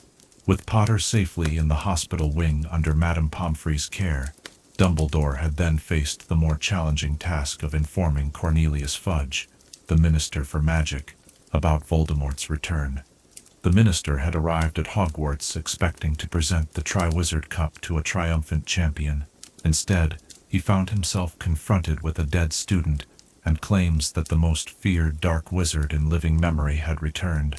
The conversation between Dumbledore and Fudge occurred in the hospital wing, with Potter as witness. The minister's reaction, initial shock followed by rapid, almost desperate denial, established the pattern that would characterize the ministry's official position in the months to come. "You know who?" returned. "Preposterous," Fudge had spluttered, twisting his lime-green bowler hat between anxious fingers. The boy was clearly confused, traumatized by witnessing Diggory's accidental death. Dumbledore's calm insistence that Potter's account be taken seriously, that precautionary measures be implemented immediately, fell on deliberately deaf ears. Fudge, having spent 13 years reassuring the public that the threat of Voldemort was long past, found himself unable or unwilling to contemplate a reality that would undermine both his political narrative and personal sense of security. The boy could be lying, or deluded, Fudge had insisted, his voice rising defensively. "You'll forgive me, Dumbledore, if I require more substantial evidence than the word of a 14-year-old before throwing the ministry into panic." This initial private rejection soon evolved into public denial. Within 24 hours of the Triwizard incident, the ministry had issued an official statement attributing Cedric Diggory's death to a tragic accident during the final task of the tournament. No mention was made of Potter's claims regarding Voldemort. Instead, the statement emphasized the inherent risks of magical competitions and promised a thorough review of safety protocols for future international events. The Daily Prophet, long accustomed to following the ministry's lead on matters of public information, amplified this sanitized narrative. Its front-page headline the following morning read, "Tragedy at Triwizard Tournament. Hogwarts Champion Dies in Final Task," with a smaller subheading noting, "Potter also transported from Maze, treated for shock and minor injuries." The article focused extensively on Diggory's academic and athletic achievements, his parents' grief and general calls for improved safety measures, while relegating Potter's experience to a single paragraph that described him as visibly disoriented and making confused statements upon his return. Dumbledore, recognizing the significance of this deliberate omission, took immediate independent action. Within hours of Fudge's departure from Hogwarts, he dispatched trusted associates on urgent missions. Rubeus Hagrid and Olympia Maxime were sent to make contact with the Giants before Voldemort's emissaries could reach them.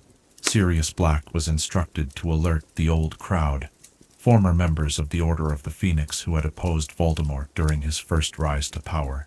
Staff members at Hogwarts were quietly informed of the true situation and asked to make preparations for the school's defense. As these preparations proceeded discreetly, the Ministry's campaign of denial gained momentum. 3 days after the Triwizard finale, Fudge called a special press conference at the Ministry's headquarters in London.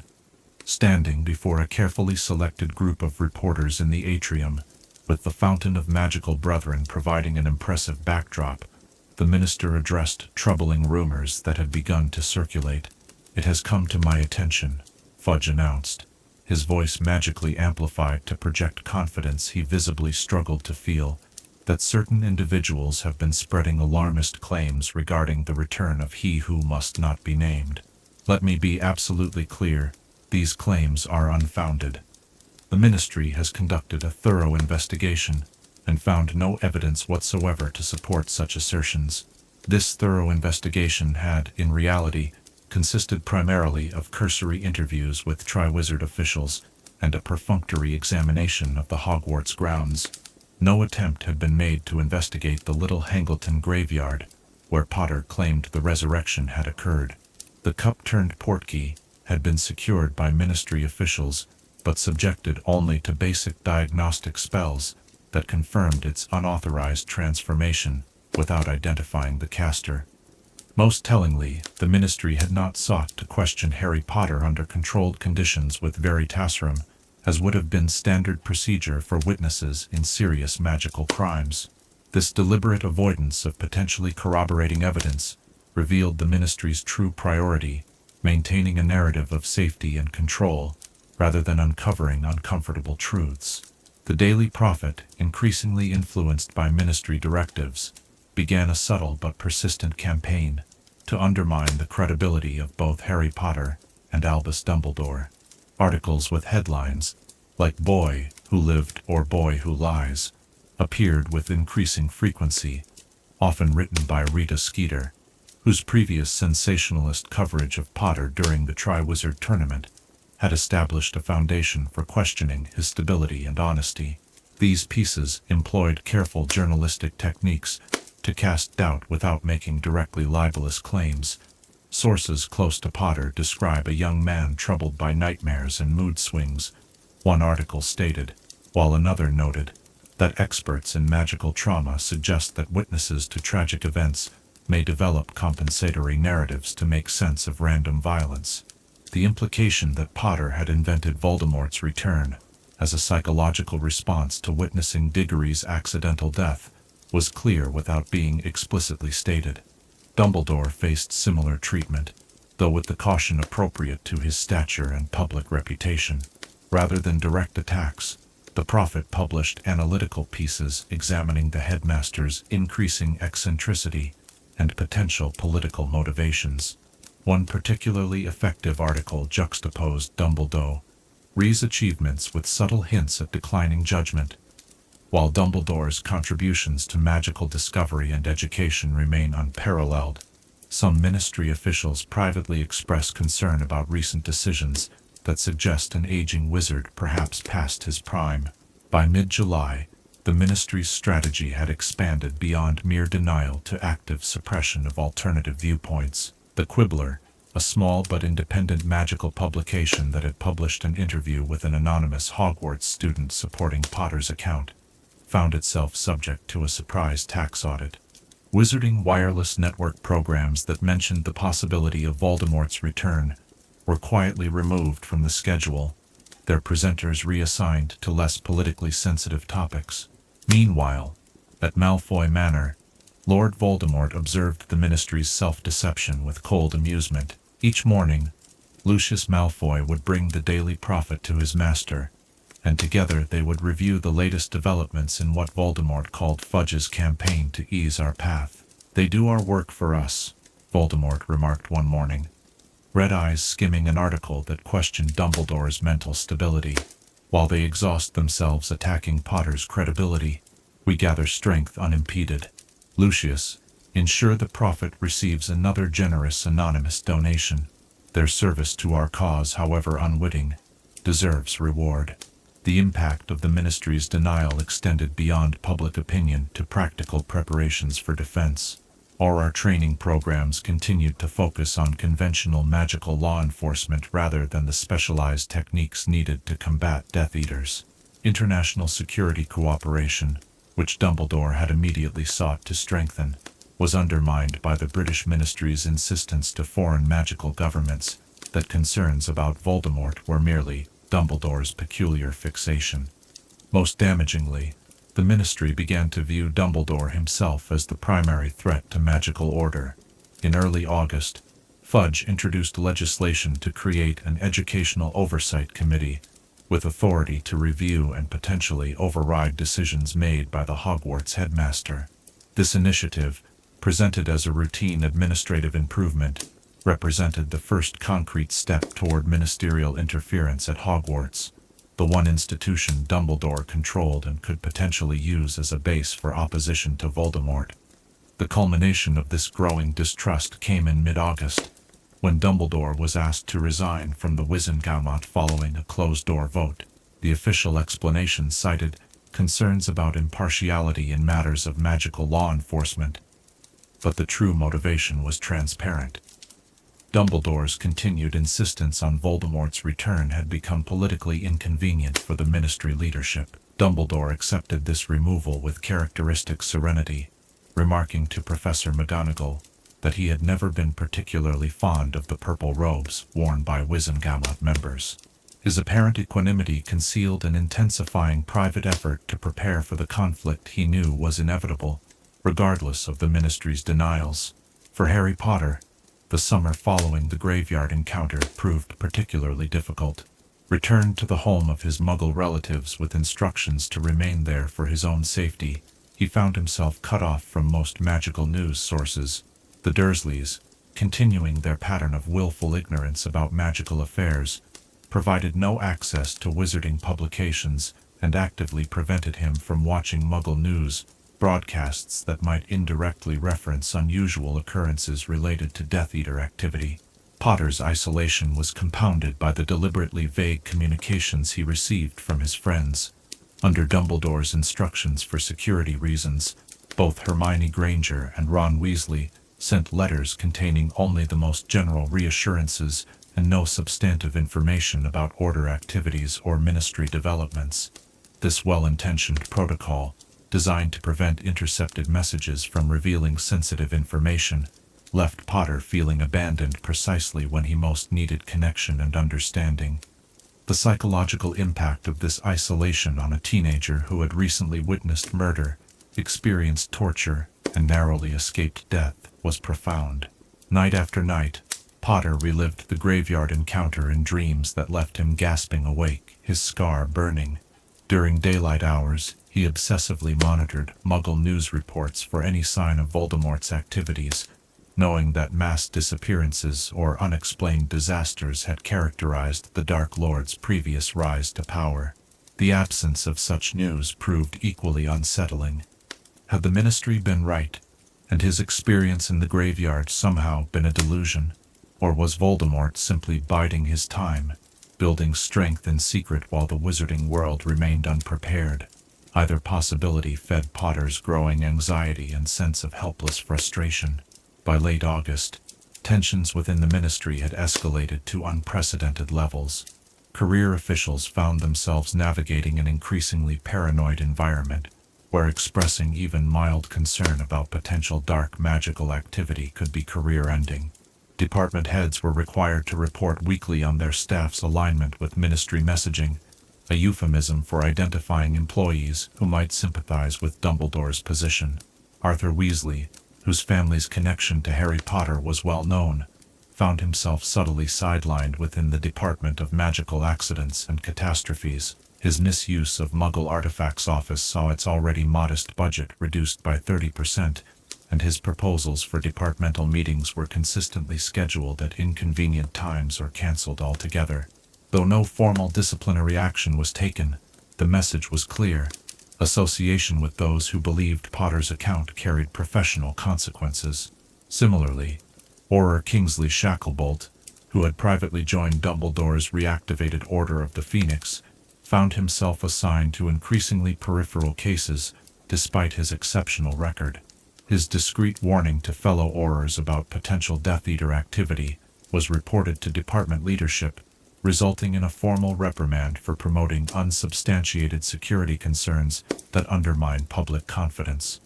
Even Amelia Bones, the widely respected head of the Department of Magical Law Enforcement, faced mounting pressure when she authorized limited protective measure reviews as a standard security precaution. Fudge personally intervened, questioning whether such reviews implied a lack of confidence in the ministry's official position on threat assessment. As September approached, bringing with it the start of a new Hogwarts term, the ministry implemented its most direct challenge to Dumbledore's authority. Unable to remove the headmaster from his position due to the school's charter protections, Fudge instead created a new role, High Inquisitor of Hogwarts. This position, with broad powers to evaluate teachers and implement ministry educational directives, was filled by Dolores Umbridge, Fudge's senior undersecretary, and one of his most loyal supporters. Umbridge's appointment, announced in a special edition of the Daily Prophet, was presented as an exciting educational reform designed to ensure consistent quality standards across all areas of magical instruction. The article quoted Fudge, describing the initiative as fully supported by concerned parents and long overdue in an institution that has operated with minimal oversight for centuries. The true purpose, transparent to those paying attention, was to establish direct ministry control over Hogwarts, the one place where students might be told the truth about Voldemort's return. Umbridge would serve as Fudge's eyes and ears within the castle, reporting on Dumbledore's activities while systematically undermining his influence with students and staff. In the final days before term began, as students purchased new robes and textbooks in Diagon Alley, the wizarding community remained divided along increasingly visible lines. Families with connections to the original Order of the Phoenix or those who remembered the First War clearly enough to recognize the signs of another beginning kept their children close, spoke in hushed voices, and established secret communication protocols. Others, lulled by the ministry's confident denials and the prophet's reassuring headlines, continued their lives unchanged, viewing those who spoke of Voldemort's return with mixture of pity and irritation. This division played perfectly into Voldemort's strategy. From Malfoy Manor, he continued to build his organization methodically, reaching out to potential allies among dark creatures, establishing communication with sympathetic foreign wizards, and placing key supporters in positions to gather intelligence and influence policy. All this occurred beneath a cloak of secrecy maintained not through extraordinary magical concealment, but through the simple expedient of official denial. Fudge has given us the greatest gift, Voldemort observed to his inner circle as summer waned. Time unobserved is time to grow stronger. By the time the ministry acknowledges our return, their capacity to oppose us will have been thoroughly undermined from within. As you drift towards sleep, consider the peculiar power of denial, how the human mind, whether magical or muggle, may choose comfortable falsehood over uncomfortable truth, even when the evidence suggests otherwise. What does it reveal about governance that institutions may prioritize the appearance of control over the messy reality of emerging threats? And in your own life, what uncomfortable truths might you be avoiding, preferring instead the temporary comfort of denial, even as shadows gather at the edges of awareness? Chapter 12. The Silent Rise. The most dangerous transformations often occur beneath notice, like shadows lengthening imperceptibly as afternoon turns to evening. While the Ministry of Magic maintained its determined denial of Lord Voldemort's return, a silent gathering of power took place in manor houses, forgotten forests, and abandoned places where darkness had long found welcome. This was the Silent Rise, the careful accumulation of resources, followers, and influence that would eventually allow Voldemort to emerge, not as a desperate revenant, but as the head of a force capable of seizing control of Wizarding Britain. Malfoy Manor, with its centuries of dark history and extensive protective enchantments, served as the primary headquarters for this clandestine operation. The manor's elegant drawing room, once used for hosting influential ministry officials at lavish dinner parties, now witnessed planning sessions for their eventual overthrow. Maps of key magical locations throughout Britain were spread across tables of polished ebony. Lists of potential allies and enemies were updated daily. Strategies for infiltrating essential ministry departments were refined through careful debate among the Dark Lord's inner circle. Voldemort himself maintained a disciplined daily routine within the manor. Morning hours were devoted to gathering intelligence, with various Death Eaters reporting on their assigned areas of observation. The Daily Prophet was analyzed, not just for its propaganda, but for subtle indicators of ministry activities hidden between the lines. Reports from strategically placed sympathizers within the ministry provided insights into departmental operations and personnel changes. International magical publications, less influenced by the British ministry's position, were reviewed for signs of how the global wizarding community perceived the situation. Afternoons were often spent in the manor's extensive library, where ancient volumes of magical knowledge, many containing spells and theories too dark to be permitted at Hogwarts, or even in the restricted section of the Department of Mysteries, provided Voldemort with opportunities to expand his already formidable magical capabilities. Particularly, he sought information on wand lore, having experienced the unexpected connection between his and Potter's wands in the graveyard. This research eventually led to his understanding that he would need an alternate wand to overcome the Priori Incantatem effect in future confrontations with Potter. Evenings were typically reserved for strategic meetings with the inner circle of Death Eaters. These gatherings had a ceremonial quality. Death Eaters arrived at precisely scheduled times, wearing their masks and robes despite being in the presumed safety of headquarters. This formality was not merely theatrical but practical, reinforcing the hierarchy and discipline Voldemort demanded from his followers. Our advantage lies in silence, Voldemort reminded his followers during one such evening gathering in late July. His tall, thin form dominated the head of the table. Nagini coiled at his feet like a living extension of his will. While Fudge battles shadows of his own creation, we move unhindered through the substance of wizarding society. Each position secured, each mind influenced, each resource acquired, occurs without resistance, because our enemies deny our very existence. This strategy of silent infiltration manifested in various coordinated efforts across Britain. Within the Ministry of Magic, employees who had secretly maintained Death Eater sympathies began identifying colleagues susceptible to the Imperious Curse or other forms of magical influence. Rather than immediate mass subjugation, which would likely trigger noticeable behavioral changes, Voldemort instructed his followers to target specific individuals in key positions: department secretaries who handled sensitive communications, maintenance workers with access to all areas of the ministry, junior members of the Wizengamot who influenced senior members through research and draft opinions. The foundation must be weakened before the structure can fall, Voldemort explained to Yaxley, who oversaw ministry infiltration. Identify those who control access, information, and movement. These individuals, properly controlled, will give us the ministry without a single public spell being cast. Similar subtle approaches were employed in other essential areas of wizarding infrastructure. At Gringotts, where the goblins maintained a position of neutrality based on their long history of mistreatment by wizards of all political alignments, Death Eaters focused on human employees who might provide intelligence on financial movements that could indicate Order of the Phoenix activities.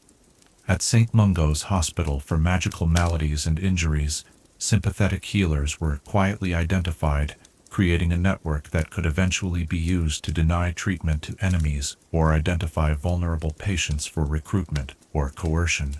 The building of alliances with magical creatures represented another crucial aspect of Voldemort's silent rise. Fenrir Greyback, the notorious werewolf who specialized in targeting children, served as an ambassador to werewolf communities throughout Britain. His message balanced fear and promise. Those who allied themselves with Voldemort would receive freedom from ministry restrictions on their condition, while those who refused would face his personal attention at the next full moon. Giants, traditionally allied with dark forces due to centuries of persecution by wizard kind, received particular attention in Voldemort's strategy. Death Eaters Antonin Dolohov and Thorfinn Roll were dispatched to the mountains of Eastern Europe, where the remaining giant colonies had established settlements following their expulsion from Britain. Bearing gifts of magical fire that could not be extinguished by rain and enchanted weapons that never dulled, they presented Voldemort's offer: return to Britain under his protection and reclaim territories once taken from them.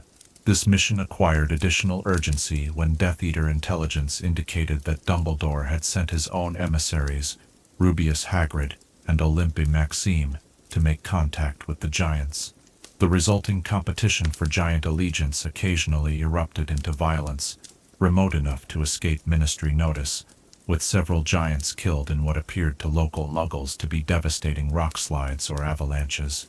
Dementors, already growing restless with their ministry-imposed role as Azkaban guards, proved particularly receptive to Voldemort's overtures. These soul-consuming entities, drawn naturally to places of despair and hopelessness, found Voldemort's promise of unrestricted feeding upon muggles and ministry opponents irresistible. Through intermediaries who could withstand their presence, preliminary agreements were established that would later facilitate the mass breakout of imprisoned Death Eaters. The Ministry believes it controls the Dementors through bureaucratic arrangements, Voldemort observed to Bellatrix Lestrange's husband Rodolphus, who remained imprisoned in Azkaban but received communications through corrupt guards. They fail to understand that these creatures align naturally with whomever offers the most abundant feast of human suffering.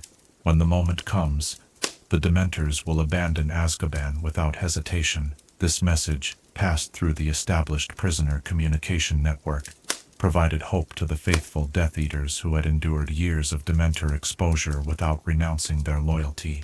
Bellatrix Lestrange, Antonin Dolohov, Augustus Rookwood, and others who had proclaimed their allegiance to Voldemort, even at their trials, now prepared themselves mentally for the liberation that would eventually come, maintaining their magical abilities through rigorous mental exercises, despite the soul-draining presence of their guards. Beyond Britain's borders, Voldemort's silent influence extended through carefully cultivated international contacts. Igor Karkaroff's disappearance, immediately following the Triwizard Tournament, had created a leadership vacuum at Durmstrang Institute, allowing Death Eater sympathizers among the faculty to exert greater influence over the school's already dark-leaning curriculum.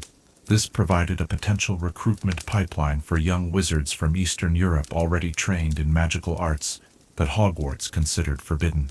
Similar connections were established with dark wizarding communities in the forests of Albania, where Voldemort had spent his years of bodiless exile, and in the hidden magical enclaves of Russia's Ural Mountains, where practitioners of ancient blood magic maintained traditions suppressed elsewhere in the wizarding world. These international allies provided not just potential future fighters, but immediate practical resources: rare potion ingredients unavailable in Britain, magical artifacts with properties unknown to the Ministry, and safe houses beyond the reach of British oars should retreat ever become necessary. The procurement of weapons and magical artifacts constituted another essential aspect of preparation. Borgin and Burke's, the notorious shop in Nocturne Alley, specializing in dark magical objects, became an unofficial supply chain for the Death Eaters.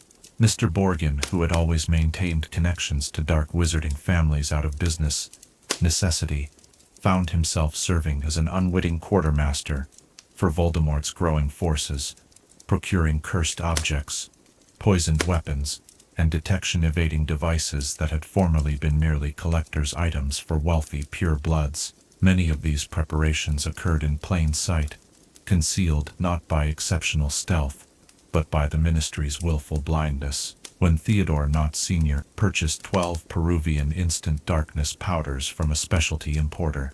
The transaction was registered as a collector's acquisition, rather than the tactical supply it represented.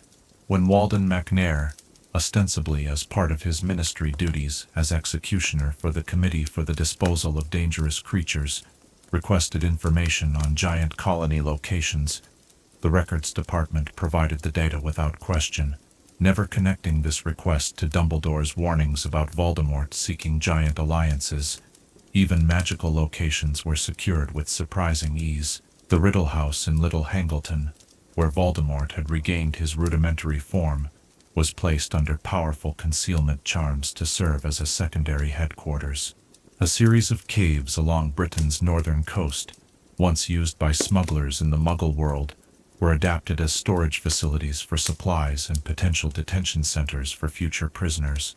An abandoned fortress on a small North Sea island, magically erased from Muggle navigation charts generations earlier, was quietly restored as a defensible position outside Ministry detection networks.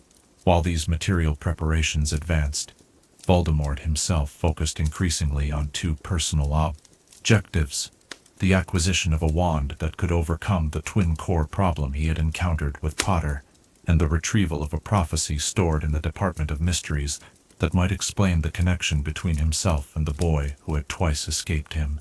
The wand situation proved particularly frustrating. After extensive research in ancient wandlore texts from the Malfoy Library, Voldemort concluded that any ordinary wand, while functional, would not provide the exceptional power he required. His inquiries led him to the legend of the Elder Wand, the unbeatable wand of death itself, passed down through history through defeat of its previous owners. This legendary wand, if obtained, would not only solve the twin core problem, but provide additional magical power that could overcome any conventional defense. The trail begins with Gregorovitch. Voldemort informed his inner circle in early September, referring to the renowned European wandmaker. Sources indicate he possessed the Elder Wand for a period before it was stolen from him decades ago. I shall determine the identity of the thief and trace the wand's path from there. The prophecy objective required more immediate action and greater risk. The Hall of Prophecy within the Department of Mysteries contained thousands of glass orbs recording prophecies made throughout wizarding history, accessible only to those about whom the prophecies were made.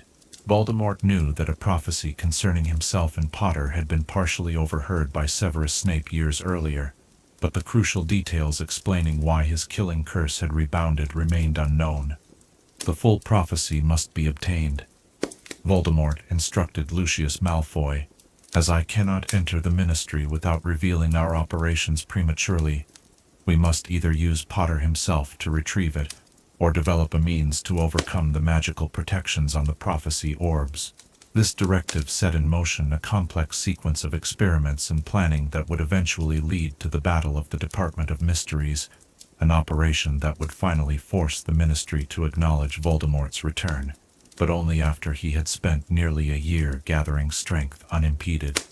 Beyond these practical preparations, Voldemort's silent rise included a less tangible but equally important element: the cultivation of fear. Though his return remained officially denied, subtle signs were deliberately left to unsettle the wizarding population. The dark mark appeared occasionally in remote locations, visible briefly before fading.